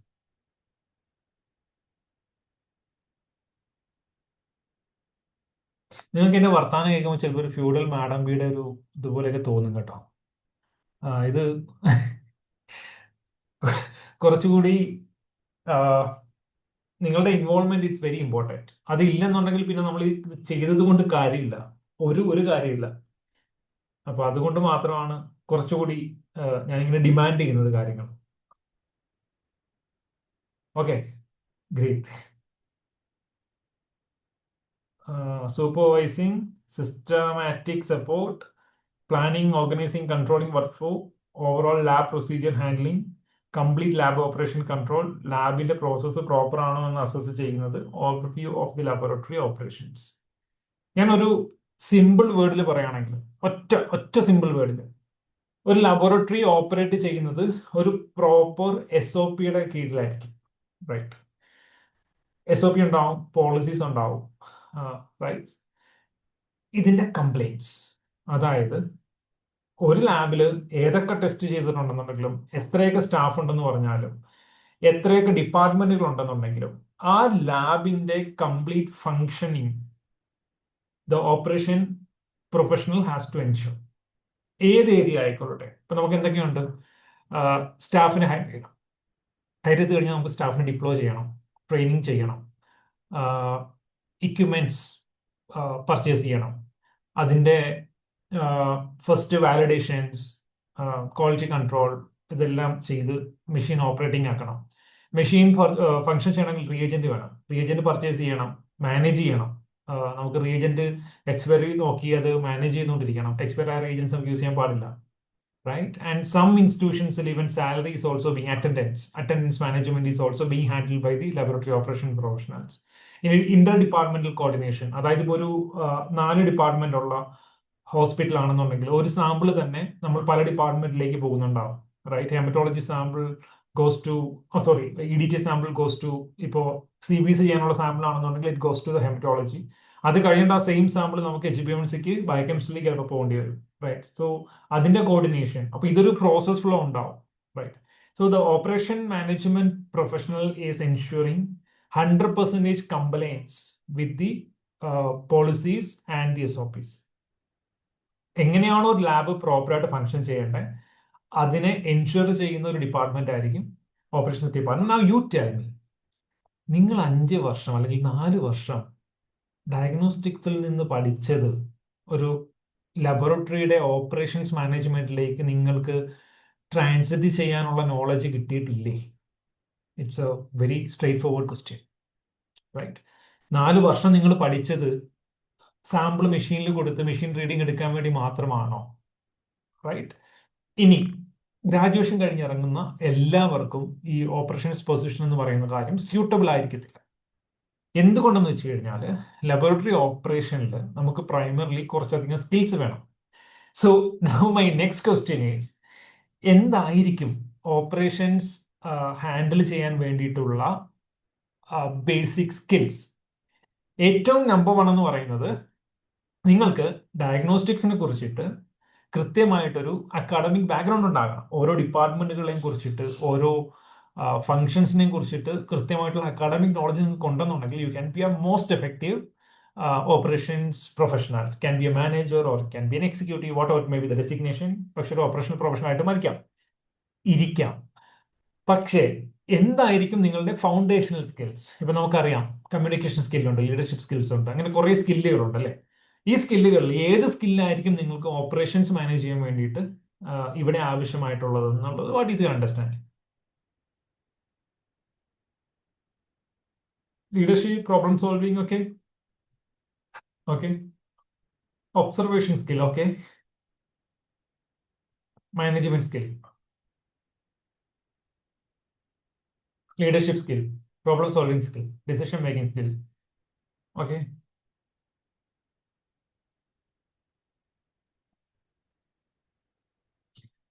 പുതിയത് പറ, പുതിയ സ്കില്ലുകൾ പറ. പറഞ്ഞത് തന്നെ പറയണ്ട. ലീഡർഷിപ്പ് ഓൾറെഡി കുറെ പേര് പറഞ്ഞു, ഇനി പറയാത്ത സ്കില്ലുകൾ പറ, പുതിയ സാധനങ്ങൾ.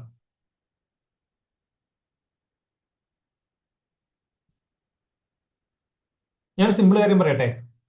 നമ്മൾ ഈ കോളേജിലൊക്കെ റണ്ണിങ് ബിസിനസ്, ഓക്കെ, നമ്മൾ ഈ കോളേജിലൊക്കെ ഫ്രഷേഴ്സ് ഡേ, അതായത് സെക്കൻഡ് ഇയർ ആകുമ്പോൾ ഫസ്റ്റ് ഇയേഴ്സിന് ഫ്രഷേഴ്സ് ഡേ നടത്തും.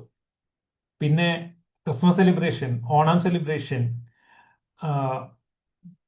ആർട്സ് ഡേ, സ്പോർട്സ് ഡേ, പിന്നെ ഫെയർവെല്ല്, ഇത്തരത്തിലുള്ള പരിപാടിയൊക്കെ നടത്തുന്നില്ലേ? നിങ്ങളൊന്ന് നിങ്ങളുടെ ക്ലാസ്സിൽ അല്ലെങ്കിൽ നിങ്ങളുടെ ബാച്ചിലെ നിങ്ങളുടെ കോളേജിലെ സിറ്റുവേഷൻ ഒന്ന് പരിശോധിച്ച് നോക്കുകയാണെന്നുണ്ടെങ്കിൽ ഇതൊക്കെ കോർഡിനേറ്റ് ചെയ്യാൻ വേണ്ടിയിട്ട് എപ്പോഴും ഒരു ഗ്രൂപ്പ് ഓഫ് പീപ്പിൾ ഉണ്ടാവും. റൈറ്റ്. ഒരു 40 പേര് നിങ്ങളുടെ ക്ലാസ്സിൽ, അല്ലെങ്കിൽ നിങ്ങളൊരു കോളേജിൽ ഒരു 100 പേരുണ്ടെന്നുണ്ടെങ്കിൽ അതിലൊരു 10 പേരായിരിക്കും ഇതൊക്കെ കോർഡിനേറ്റ് ചെയ്യാനും ഇത് പ്രോപ്പറായിട്ട് എക്സിക്യൂട്ട് ചെയ്യാനൊക്കെ മുമ്പിൽ നിൽക്കുന്നത്. ഇവിടെ അവർക്കുള്ള ഏറ്റവും വലിയ സ്കിൽ എന്താണെന്നറിയോ? ലീഡർഷിപ്പ് സ്കില്ലുണ്ട്, എക്സിക്യൂഷൻ സ്കില്ലുണ്ട്, പ്രോബ്ലം സോൾവിങ് സ്കില്ലുണ്ട്, കംപ്ലയിന്റ് സ്കില്ലുണ്ട്. നിങ്ങൾ ഈ പറഞ്ഞ സ്കില്ലുകൾ എല്ലാവരും ഈ ഗ്രൂപ്പ് ഓഫ് പീപ്പിൾസിനുള്ളവരാണ്. So they are leading something, they are leading a group of people, they are arranging the things and they are ensuring that this particular event is going to be a success. Right. അതിന് വേണ്ടിയിട്ട് അവർ രാപകൽ ഇല്ലാണ്ട് അവർ work ചെയ്യും. രാത്രി ഇരുന്നിട്ട് work ചെയ്യും. 1 മണിക്കും 2 മണിക്കും വന്നിട്ട് ചിലപ്പോൾ സ്റ്റേജിൽ നിന്ന് ബലൂൺ കിട്ടുന്നുണ്ടാവും, കട്ടൻ സെറ്റ് ചെയ്യുന്നുണ്ടാവും. റൈറ്റ്. അവർ പ്രോപ്പറായിട്ട് ഒരു ടീമിനെ കോർഡിനേറ്റ് ചെയ്യുന്നുണ്ടാവും. ഒരു ഇതിൽ ഈ കോർഡിനേഷൻ ഇല്ലാത്ത ആളുകൾ, ഒരു ഗ്രൂപ്പ് ഓഫ് പീപ്പിൾ ഡാൻസിന് വേണ്ടി പ്രിപ്പയർ ചെയ്യുന്നുണ്ടാവും, പാട്ടിന് വേണ്ടി പ്രിപ്പയർ ചെയ്യുന്നുണ്ടാവും. ഇതൊക്കെ ഇവരെല്ലാവരും കോർഡിനേറ്റ് ചെയ്യുന്നുണ്ടാവും. They are amazing for the operations. Right. ഇത് ഇങ്ങനെ ഉള്ള കോർഡിനേഷനിൽ ഒന്നും പങ്കെടുക്കാൻ താല്പര്യമില്ലാത്തൊരു ഗ്രൂപ്പ് ഓഫ് കുട്ടികൾ നമ്മുടെ കൂടെ ഉണ്ടാവും. നമ്മളിപ്പോൾ പറയും, നമ്മൾ ഇതിനകത്ത് റെസ്പോൺസ് വരുന്നില്ല എന്ന് പറയും, because of some problem. Right. അവരെ കൊണ്ട് ചെയ്യാൻ പലതും അനുവദിക്കാത്ത ഒരു ഉള്ളിൽ നിന്നുള്ളൊരു വിളിയുണ്ടാവും. വേണോ വേണ്ടയോ, ചെയ്യാൻ പറ്റുമോ പറ്റില്ല എന്നുള്ളൊരു സാധനം ഉണ്ടാവും. പക്ഷെ അവർക്ക് ചെയ്യാൻ പറ്റുന്ന മറ്റു ചില കാര്യങ്ങളുണ്ടാവും. ഇപ്പോൾ കമന്റിടാൻ പറയുമ്പോൾ കമന്റിടാൻ പറ്റില്ല എല്ലാവർക്കും. ചാറ്റ് ചെയ്യാൻ പറയുമ്പോൾ എല്ലാവർക്കും ചാറ്റ് ചെയ്യാൻ പറ്റത്തില്ല. റൈറ്റ്. ഒബിയസ്ലി ആങ്സൈറ്റി ആയിരിക്കാം. പക്ഷേ നിങ്ങളൊന്ന് ചിന്തിച്ചു നോക്കിയേ, നിങ്ങൾ നിങ്ങളുടെ കോളേജിലെ ഈ ഗ്രൂപ്പിൽ പെട്ട ഒരാളാണോ? ആണെന്നുണ്ടെങ്കിൽ this may be suitable for you. Operations എന്ന് പറയുന്നത് നിങ്ങൾക്ക് വളരെ ബ്യൂട്ടിഫുൾ ആയിട്ട് ചെയ്യാൻ പറ്റുന്ന കാര്യമാണ്, റൈറ്റ്? കാരണം നിങ്ങളുടെ ഇന്നേറ്റ് സ്കില്ലുകളാണ് നിങ്ങൾ ഈ കോളേജിലെ ആക്ടിവിറ്റീസിലൂടെ നിങ്ങൾ എക്സ്പ്ലോർ ചെയ്തേക്കുന്നത്. നിങ്ങൾക്ക് ബൈ ബർത്ത് കിട്ടിയേക്കുന്ന നിങ്ങളുടെ ക്യാരക്ടറുമായി അലൈൻഡ് ആയിട്ടുള്ള സ്കില്ലുകളാണ് ഈ പറയുന്ന കാര്യങ്ങളൊക്കെ. നിങ്ങൾക്ക് ഓൾറെഡി ഒരു ഡയഗ്നോസ്റ്റിക്സിലെ ഡിപ്പാർട്ട്മെന്റുകളെ കുറിച്ചിട്ടുള്ള ഒരു കൃത്യമായിട്ടുള്ള ഒരു ധാരണ നിങ്ങൾക്ക് കിട്ടിയിട്ടുണ്ട്, റൈറ്റ്? ഹെമറ്റോളജിയിൽ എന്തൊക്കെ ടെസ്റ്റുകളാണ് ചെയ്യുന്നതെന്നും ബയോകെമിസ്ട്രിയിൽ എന്തൊക്കെ ടെസ്റ്റ് ചെയ്യുമെന്നും ഏതൊക്കെ സാമ്പിളുകൾ ഇന്റർചേഞ്ച് ചെയ്യേണ്ടി വരും എന്നുള്ളതും CBC ചെയ്യുന്ന സാമ്പിളാണ് HbA1c ചെയ്യേണ്ടതെന്നുള്ളത് നിങ്ങൾക്ക് ഇനി പഠിച്ചെടുക്കേണ്ട റോക്കറ്റ് സയൻസ് ഒന്നുമല്ല, റൈറ്റ്? ഒരു ബേസിക് ഓറിയന്റേഷൻ കിട്ടിക്കഴിഞ്ഞാൽ നിങ്ങൾക്ക് മനസ്സിലാവും. നിങ്ങൾ ക്ലിനിക്കൽ പ്ലേസ്മെന്റ് ചെയ്യുന്നുണ്ട്, ഇന്റേൺഷിപ്പ് ചെയ്യുന്നുണ്ട്, ഹോസ്പിറ്റൽ വിസിറ്റ് ചെയ്യുന്നുണ്ട്, you are observing all this things. നിങ്ങൾക്ക് CBCനെ കുറിച്ച് അറിയാം, HbA1cനെ കുറിച്ച് അറിയാം, ബ്ലഡ് കൾച്ചറിനെ കുറിച്ച് അറിയാം. അപ്പൊ ഈ മൾട്ടിപ്പിൾ ഡിപ്പാർട്ട്മെന്റിനെ കുറിച്ചിട്ടുള്ള കൃത്യമായിട്ടുള്ള അണ്ടർസ്റ്റാൻഡിംഗ് നിങ്ങൾക്ക് ഉള്ളത് കൊണ്ട് if you have this innate skills you may be suitable for N operations position. ഇനി നിങ്ങളൊന്ന് ആലോചിച്ച് നോക്കുക, നിങ്ങൾ ഇത്തരത്തിലുള്ള കോർഡിനേഷനും കാര്യങ്ങളൊക്കെ ചെയ്യാൻ ആഗ്രഹമുള്ള ഒരു പ്രൊഫഷണൽ ആണെന്ന് കരുതുക. നിങ്ങൾ ഉദാഹരണത്തിന് ക്വാളിറ്റി അഷുറൻസിൽ പോയി, അവിടെ ഈ പറയുന്ന കോർഡിനേഷനും പ്രോഗ്രാം സക്സസും ഇതിന്റെ ഒന്നും ഒരു കാര്യമില്ല. അവിടെ വേണ്ടുന്ന സ്കിൽ എന്ന് പറയുന്നത് വേറൊരു കാര്യമാണ്.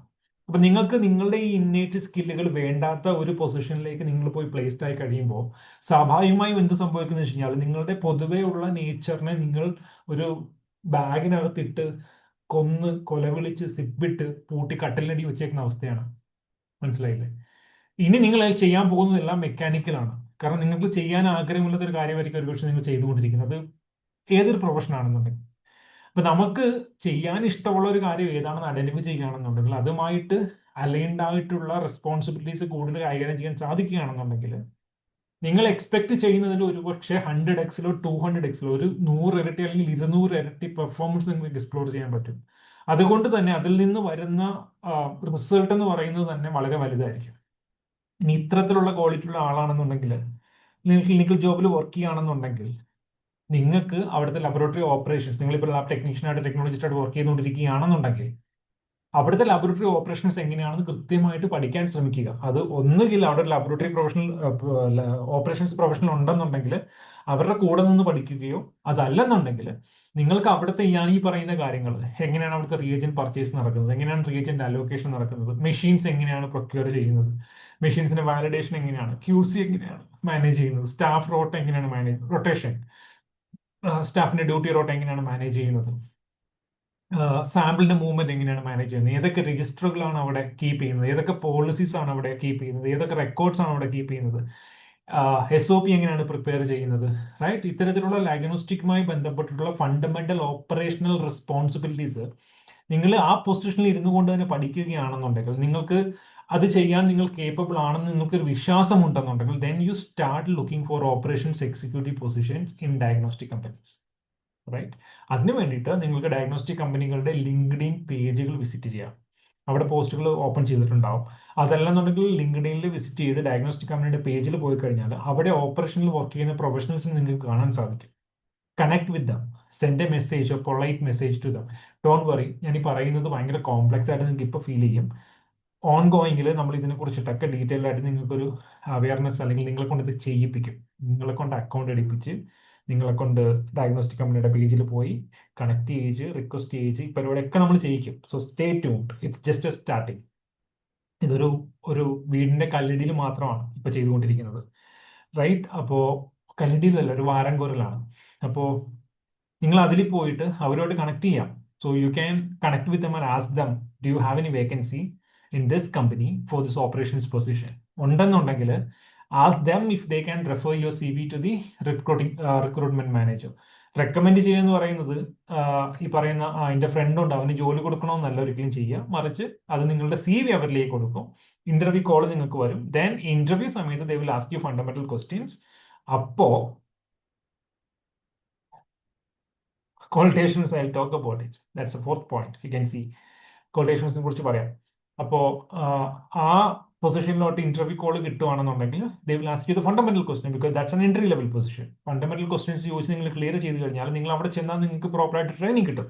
So now you are transform to a operations position. Executive ആയിട്ട് ജോയിൻ ചെയ്ത് കഴിഞ്ഞാൽ you will be senior executive after 2 years, assistant manager, deputy manager, manager, senior manager, assistant general manager, deputy general manager, uh, then general manager, assistant vice president, senior vice president, director, chief operating officer. ഈ പൊസിഷൻസ് ഒക്കെ നിങ്ങൾക്ക് കയറി പോകാൻ പറ്റും. And chief operating officer in leading company, leading diagnostic company in India must be making at least 2 to 3 lakhs rupees per month. Right, ഇത് നിങ്ങൾക്ക് achieve ചെയ്യാൻ പറ്റുന്നതാണ്. അപ്പോ it's not about extra courses. Forget about the courses. നിങ്ങൾ ഒരു course പഠിച്ച് ഒരു സർട്ടിഫിക്കറ്റും കൊണ്ട് കയ്യിലിരിക്കല്ലേ. സോ ആ സർട്ടിഫിക്കറ്റ് കൊണ്ട് നിങ്ങൾക്ക് എക്സ്പ്ലോർ ചെയ്യാൻ പറ്റുന്നില്ല എന്നുണ്ടെങ്കിൽ മാത്രം പോയാൽ പോരെ. പിന്നെ ഓപ്പറേഷൻസ് മാനേജ്മെന്റ് പഠിപ്പിക്കുന്ന കോഴ്സുകളൊന്നും ഇപ്പം ഇന്ത്യയിൽ നിലവിലില്ല, പ്രാക്ടിക്കൽ കോഴ്സുകളൊന്നുമില്ല. You need the actual skills developed. Okay, അതിനെക്കുറിച്ചാണ് നമ്മൾ ഇതിൽ ഡിസ്കസ് ചെയ്തുകൊണ്ടിരിക്കുന്നത്. So B S C M എൽക്കാർക്ക് ചെയ്യാൻ പറ്റുന്നൊരു കാര്യമാണ് ഞാൻ പറഞ്ഞുകൊണ്ടിരിക്കുന്നത്. It's not about something B S C M എൽക്കാരെ കൊണ്ട് ചെയ്യാൻ പറ്റില്ല, ഞങ്ങൾക്കിത് പറഞ്ഞിട്ടില്ല, then better leave the conversation. ആ ഒരു സംഭവമുള്ളൂ. ചെയ്യും, ഇത് ചെയ്യാൻ പറ്റും. So we will make you do it. Okay, so ഞാൻ ഈ പറയുന്ന ഒരു ഫ്ലോ എന്ന് പറയുന്നത് it's applicable for every non clinical positions. Right, അതിന് B S C M L ഡിക്കാർ കോമ്പിറ്റന്റ് ആണ്, കേപ്പബിൾ ആണ്. Right, secondly I am coming to the sales management.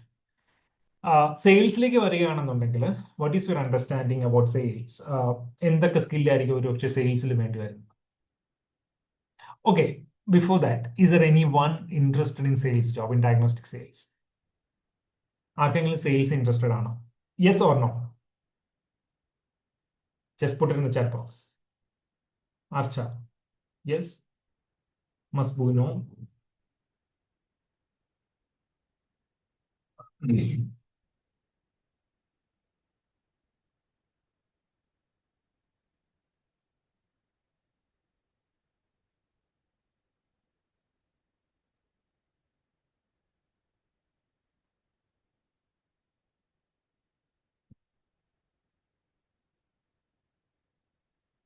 നമ്മൾ കഴിഞ്ഞ ദിവസം പോള് നടത്തിയിട്ടുണ്ടായിരുന്നു. എനിക്ക് തോന്നുന്നത് ഏകദേശം 2% ആളുകൾ എന്തോ ആണ് സെയിൽസിൽ. I don't have a clear image about that section. Okay, targets will grow in life happiness.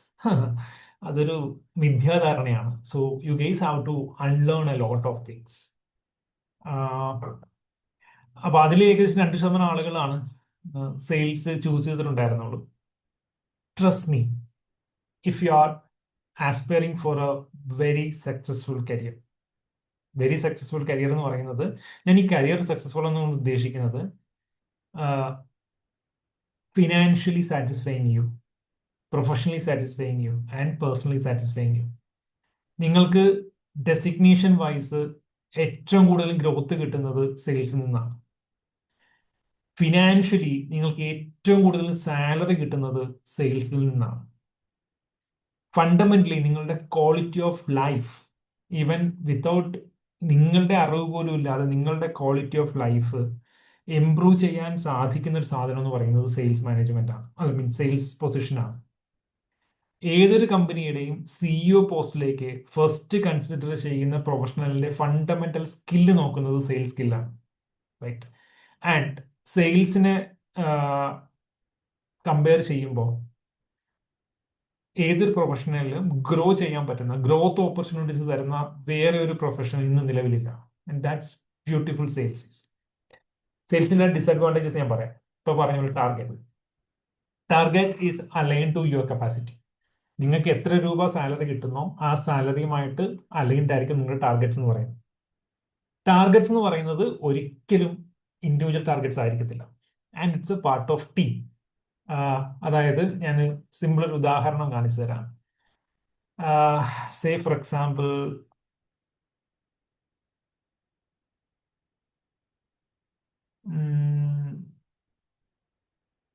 എല്ലാം അങ്ങോട്ട് ഒന്ന് വായിച്ചു പറയാം.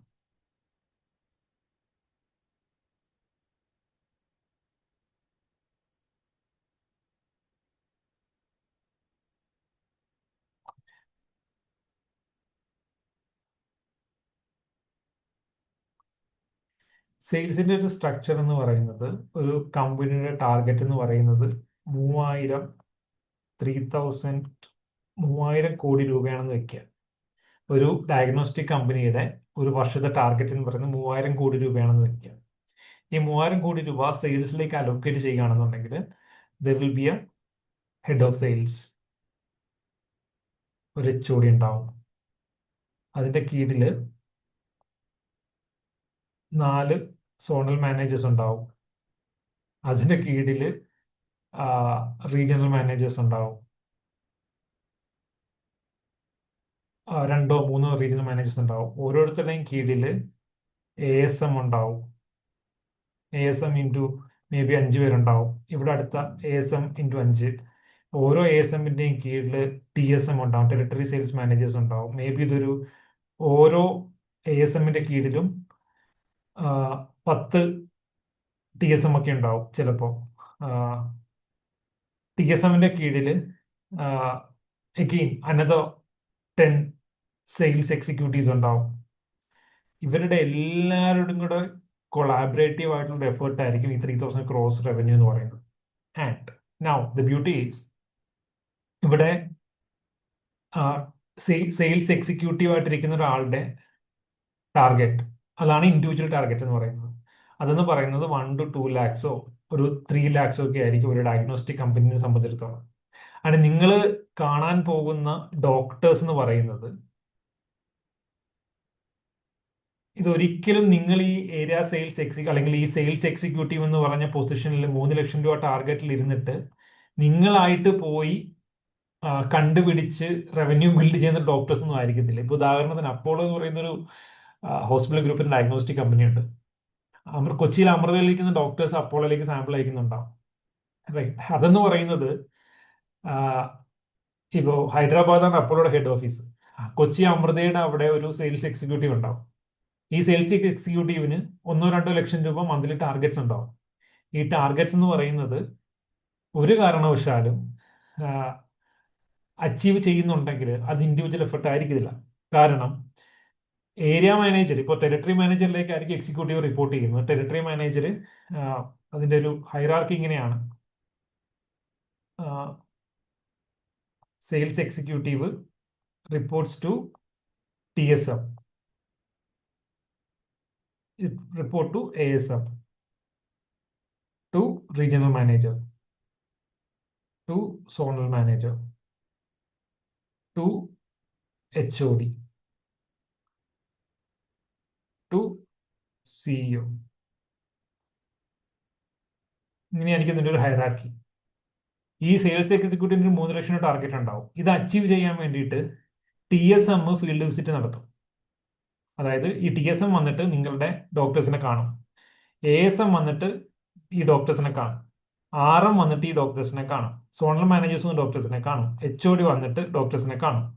ആൻഡ് ഇതിന്റെ ഫ്രീക്വൻസി എന്ന് പറയുന്നത്, ഇവിടെ ഒരു നിങ്ങളൊരു 10 വട്ടം കണ്ടു കഴിഞ്ഞാൽ TSM ചിലപ്പോൾ ഒരു 8 പ്രാവശ്യം കാണുന്നുണ്ടാവും, ASM ചിലപ്പോൾ ഒരു 5 പ്രാവശ്യം ഉണ്ടാവും, RM ചിലപ്പോൾ ഒരു 2 പ്രാവശ്യം കാണുന്നുണ്ടാവും, സോണൽ മാനേജർ ചിലപ്പോൾ 1 പ്രാവശ്യം, HOD ചിലപ്പോൾ 0 or 1%, വൺ ടൈം മാത്രമായിരിക്കും ചിലപ്പോൾ കാണുന്നത്.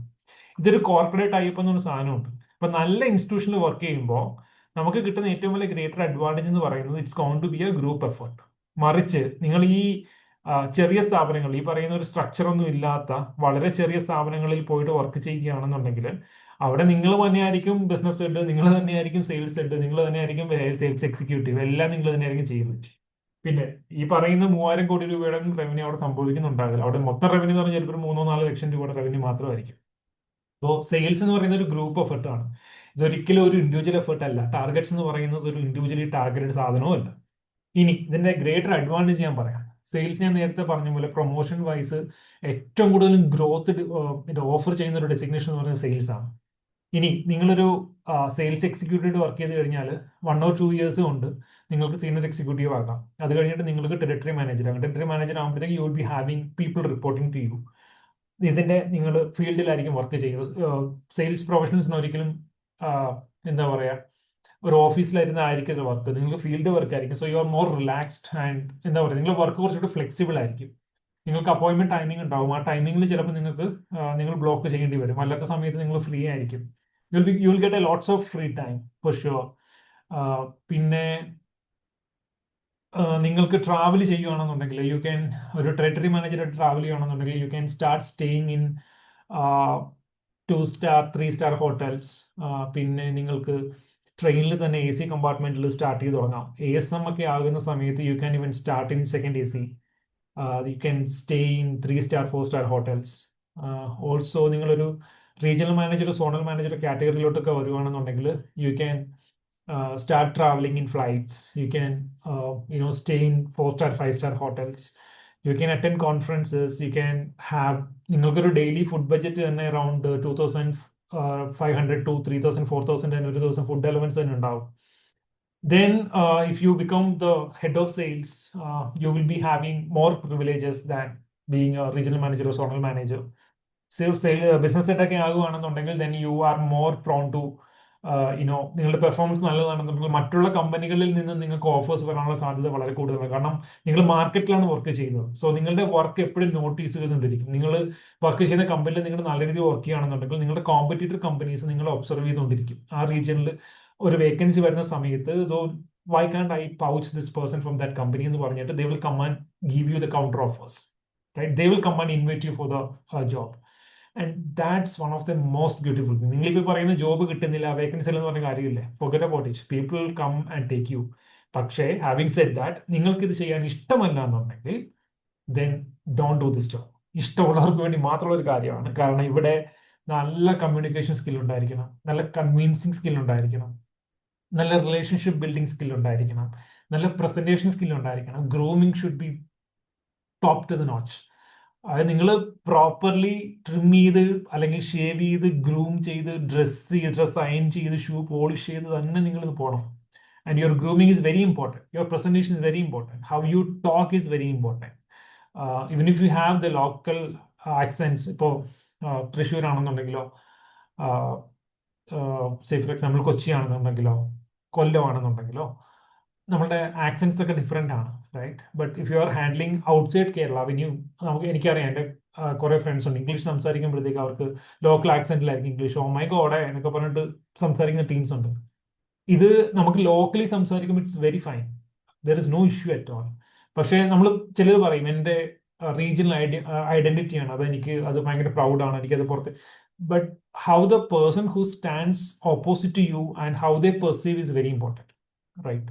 അപ്പൊ നമ്മൾ ഒരാളെ കൺവിൻസ് ചെയ്യാൻ പോകുമ്പോൾ അവര് എന്റെ ലോക്കൽ ആക്സെന്റ് ആണെന്ന് പറഞ്ഞിട്ട് കാര്യമില്ല. അവർക്ക് നിങ്ങൾ പറയുന്നത് ഇഷ്ടപ്പെടുന്നില്ല എന്നുണ്ടെങ്കിൽ ദു ഡോണ്ട് കൺവിൻസ്. അപ്പൊ അത് convincing skill is very important എന്ന് കരുതി ലോക്കൽ ലാംഗ്വേജിൽ അല്ലെങ്കിൽ ലോക്കൽ ആക്സെന്റിൽ വളരെ ഭംഗിയായിട്ടൊക്കെ കൺവിൻസ് ചെയ്യുന്ന ഒരുപാട് പേര് മാർക്കറ്റിൽ വർക്ക് ചെയ്യുന്നുമുണ്ട്. പക്ഷേ ഹാവിങ് സെഡ് ദാറ്റ്, ഈ പറയുന്ന സ്കില്ലുകളൊക്കെ നിങ്ങൾക്ക് ഉണ്ടെങ്കിൽ മാത്രമേ നിങ്ങൾക്ക് സെയിൽസിലേക്ക് ഓപ്റ്റ് ചെയ്യാൻ പറ്റുള്ളൂ. ഇനി സെയിൽസിൽ നിങ്ങൾ ചെയ്യാൻ പോകുന്ന കാര്യം എന്താണെന്ന് വെച്ച് കഴിഞ്ഞാൽ, ഡയഗ്നോസ്റ്റിക് ഇൻഡസ്ട്രിയുടെ സെയിൽസ് ആണെന്നുണ്ടെങ്കിൽ why a BSc MLT professional? Because ഇവിടെ ഞാൻ നേരത്തെ പറഞ്ഞ പോലെ നിങ്ങൾ പോയിട്ട് ഒരു CBCയോ അല്ലെങ്കിൽ മറ്റേ 100 രൂപയുടെ 300 പ്രിസ്ക്രിപ്ഷൻ ഡോക്ടറിൽ നിന്ന് കൺവേർട്ട് ചെയ്ത് വാങ്ങിക്കുന്ന കാര്യമല്ല ഞാൻ പറയുന്നത്. മറിച്ച് നിങ്ങളൊരു ഗുഡ് ഡയഗ്നോസ്റ്റിക് കമ്പനി, ഒരു നാഷണൽ ചെയിനിൽ വർക്ക് ചെയ്യണമെന്നുണ്ടെങ്കിൽ you will be going and talking to an endocrinologist for an endocrinology panel. ഇനി ഈ പാനൽ എന്ന് പറയുന്നത് ചിലപ്പോൾ 2,000 രൂപയോ 3,000 രൂപയോ അല്ലെങ്കിൽ ഒരു അപ് ടു 20,000 ഒക്കെ ഉള്ള ജിനോമിക് പാനൽസ് ആയിരിക്കും ചിലപ്പോൾ നിങ്ങൾ അവിടെ പ്രൊമോട്ട് ചെയ്യുന്നത്. So when you are going to the doctor and you are going to talk about the test and the clinical side of that particular panel, right? ഇത് explain ചെയ്യാനായിട്ട് BSc MLT കഴിഞ്ഞിട്ടേ ആൾക്കാരുള്ളൂ. ഇവിടെ BSc MLT 5 വർഷം കൊണ്ട് പഠിക്കാത്ത കാര്യങ്ങളൊന്നും തന്നെ BPharm-കാരും BCom-കാരും ഒന്നും സെയിൽസ് ഇൻഡസ്ട്രിയിൽ നിന്ന് പഠിച്ചെടുക്കുന്നില്ല. അവർക്കൊക്കെ വന്നിട്ട് ഈ പറയുന്ന പോലെ അറിയാത്തൊരു സാധനം, നിങ്ങൾ 4 വർഷം കൊണ്ട് പഠിച്ച കാര്യം 1 വർഷം കൊണ്ട് കാണാതെ പഠിച്ചിട്ട് ഡോക്ടേഴ്സിന് അടുത്ത് പോയി പ്രസന്റ് ചെയ്ത് പ്രിസ്ക്രിപ്ഷൻ കൺവേർട്ട് ചെയ്യാൻ പറ്റുന്നുണ്ടെങ്കിൽ BSc MLT can do wonders. ഇപ്പോൾ BCom-കാർക്ക് ഇതിപ്പോൾ സെല് ചെയ്യാൻ പറ്റുന്നുണ്ടെങ്കിൽ BSc MLT-കാർക്ക് സെല് ചെയ്യാൻ പറ്റുന്നില്ല എന്ന് പറയുന്നുണ്ടെങ്കിൽ BSc MLT പ്രോബ്ലം അല്ല, ഇത് പേഴ്സണൽ ഇഷ്യൂസ് മാത്രമാണ്, റൈറ്റ്? അത് കോമ്പറ്റൻസി സ്കില്ലിന്റെ problem. You are ready to do that, develop that skill, you can do amazing things and it's not a dirty job. And sales എന്ന് പറയുന്നത്, for my experience, sales is one of the top-notch job in the country as of now. And if you know how to sell, you can be a great entrepreneur too. Okay. So now coming to the third option, it's going to be the product management. ഇനി okay, one point, how to get into sales. സെയിൽസിലേക്ക് നിങ്ങൾക്ക് പോകണമെന്നുണ്ടെങ്കിൽ you should start നിങ്ങൾക്കൊരു entry level പോസ്റ്റിലേക്ക് നിങ്ങൾ first apply ചെയ്യണം. അതിന് ഫ്രഷേഴ്സിനെ higher ചെയ്യുന്ന ഒരുപാട് ഡയഗ്നോസ്റ്റിക് കമ്പനീസ് ഉണ്ട്. സെയിൽസ് എക്സിക്യൂട്ടീവ് പൊസിഷനിലോട്ട് പ്രൈമർലി ഫ്രഷേഴ്സിനെ തന്നെയാണ് ഹയർ ചെയ്യുന്നത്. ഇനി വലിയ ഡയഗ്നോസ്റ്റിക് കമ്പനിയിലേക്ക് നാഷണൽ ലെവലിലുള്ള ഡയഗ്നോസ്റ്റിക് കമ്പനിയിലേക്ക് വരുവാണെന്നുണ്ടെങ്കിൽ maybe they're asking for 1 year of experience. അപ്പോൾ ഈ എക്സ്പീരിയൻസ് ഗെയിൻ ചെയ്യുക എന്നുള്ളതാണ് പ്രൈമറിലി നമ്മുടെ മുമ്പിലുള്ള ടാസ്ക്. അപ്പോൾ അതിന് ചെയ്യാൻ പറ്റുന്നത് നമ്മൾ ആദ്യം ഏതെങ്കിലും ചെറിയ ലാബുകൾ, ഒരു റീജിയണൽ ലെവലിലുള്ള ലാബുകളിൽ വർക്ക് ചെയ്യാം. കേരളത്തിലൊക്കെ ആണെന്നുണ്ടെങ്കിൽ ഒരുപാട് റീജിയണൽ ലാബുകൾ, അതായത് കുറച്ചധികം സെന്റേഴ്സ് ഉള്ള റീജിയണൽ ലാബുകൾ ഉണ്ടാവും. അവിടെയൊക്കെ വർക്ക് ചെയ്യുക. അങ്ങനെയുള്ള ചെറിയ ഡയഗ്നോസ്റ്റിക് കമ്പനികളിൽ വർക്ക് ചെയ്ത ഒരു 1 year എക്സ്പീരിയൻസ് കിട്ടുവാണെന്നുണ്ടെങ്കിൽ you start looking for positions in good companies, good national level diagnostic companies. അപ്പോൾ അവിടെ ചെല്ലുമ്പോഴും അവർ നിങ്ങളുടെ അടുത്ത് എങ്ങനെ കൺവിൻസ് ചെയ്യും, അല്ലെങ്കിൽ എങ്ങനെ പ്രസന്റ് ചെയ്യും, എങ്ങനെ സെല് ചെയ്യുമെന്ന് ആയിരിക്കത്തില്ല ചോദിക്കാൻ പോകുന്നത്. But they are looking into your basic skills. നിങ്ങൾ ഇന്റർവ്യൂവിന് ചെല്ലുമ്പോൾ നിങ്ങളുടെ ഗ്രൂമിങ് എങ്ങനെയാണ്, നിങ്ങൾ ഇന്റർവ്യൂ സമയത്ത് എങ്ങനെയാണ് കമ്മ്യൂണിക്കേറ്റ് ചെയ്യുന്നത്, നിങ്ങളുടെ കമ്മ്യൂണിക്കേഷനിൽ ക്ലാരിറ്റി ഉണ്ടോ, നിങ്ങൾക്ക് സംസാരിക്കുന്നതിൽ ഇന്റർവ്യൂവറിനെ കൺവിൻസ് ചെയ്യാൻ പറ്റുന്നുണ്ടോ, ഇങ്ങനെയുള്ള കാര്യങ്ങളൊക്കെ. അവിടെ ചെല്ലുമ്പോൾ നിങ്ങൾ സെൽ മീ ദിസ് പെൻ എന്ന് പറഞ്ഞിട്ട് അവർ പേനൊന്നും എടുത്ത് തരാൻ പോകുന്നില്ല, അല്ലെങ്കിൽ ഇത് എങ്ങനെ സെല്ല് ചെയ്യുമെന്ന് ചോദിക്കാൻ പോകുന്നില്ല, പ്രോഡക്റ്റിനെ കുറിച്ച് ചോദിക്കുന്നില്ല. കാരണം ഓരോ ഡയഗ്നോസ്റ്റിക് കമ്പനികളിലും ഓരോ പ്രോഡക്റ്റ് ആയിരിക്കും, ഓരോ പാക്കേജുകളായിരിക്കും, ഓരോ പ്രൊഫൈലുകളായിരിക്കും, ഓരോ പാനലുകളായിരിക്കും. ഇതിലെല്ലാത്തിനും ഡിഫറൻസ് ഉണ്ടാവും. അപ്പോൾ അവർ ഒരു കാരണവശാലും പ്രോഡക്റ്റിനെ കുറിച്ചിട്ട് നിങ്ങളുടെ ചോദിക്കാൻ പോകുന്നില്ല. പക്ഷെ നിങ്ങൾ BSc കാരനായതുകൊണ്ട് what you can do greater advantage is that നിങ്ങൾക്ക് പ്രോഡക്ട്സിനെ കുറിച്ച് നിങ്ങൾക്ക് സംസാരിക്കാം. Right, how you sell the haematology product, അല്ലെങ്കിൽ how you handle the doctors, ഇതിനെക്കുറിച്ച് നിങ്ങൾക്ക് വോളണ്ടറിലി ഡിക്ലെയർ ചെയ്യാം നിങ്ങളുടെ academic knowledge. So that will make them convince about your position. But having said that, ഞാൻ ഈ പറയുന്ന സ്കില്ലുകളുടെ ഒരു വാലിഡേഷൻ ആയിരിക്കും ഇന്റർവ്യൂ സമയത്ത് ചോദിക്കാൻ പോകുന്നത്. So easily you can get into entry level position. അവിടെ വർക്ക് ചെയ്യുന്ന സമയത്ത് then you start learning about the new skills. നിങ്ങൾക്ക് അടുത്ത സീനിയർ എക്സിക്യൂട്ടീവ് പൊസിഷനിലേക്ക് പോകണമെന്നുണ്ടെങ്കിൽ അവരെന്താണ് ചെയ്യുന്നുള്ള ജോലി നിങ്ങൾ എക്സിക്യൂട്ടീവ് ആയിട്ട് ഇരിക്കുമ്പോൾ തന്നെ പഠിക്കണം. പഠിച്ചതിന് ശേഷം then you start applying as an executive. Then നിങ്ങൾ ചെയ്യുന്ന ജോലി ഞാൻ ഈ പറയുന്ന പോലെ കമ്പനിയിലും ആസ് വെൽ ആസ് പുറത്തും മാർക്കറ്റിലും ആളുകൾ നോക്കിക്കൊണ്ടിരിക്കുകയാണ്. അപ്പോൾ സെയിൽസിലുള്ളവർക്ക് മാത്രമേ ഈ ഒരു ബ്യൂട്ടി ഉള്ളൂ. ഓപ്പറേഷൻസിലുള്ളവർക്കും ക്വാളിറ്റി അഷ്വറൻസിലുള്ളവർക്കും പ്രൊഡക്റ്റിലുള്ളവർക്കും ഈ ഒരു അഡ്വാൻറ്റേജ് ഇല്ല.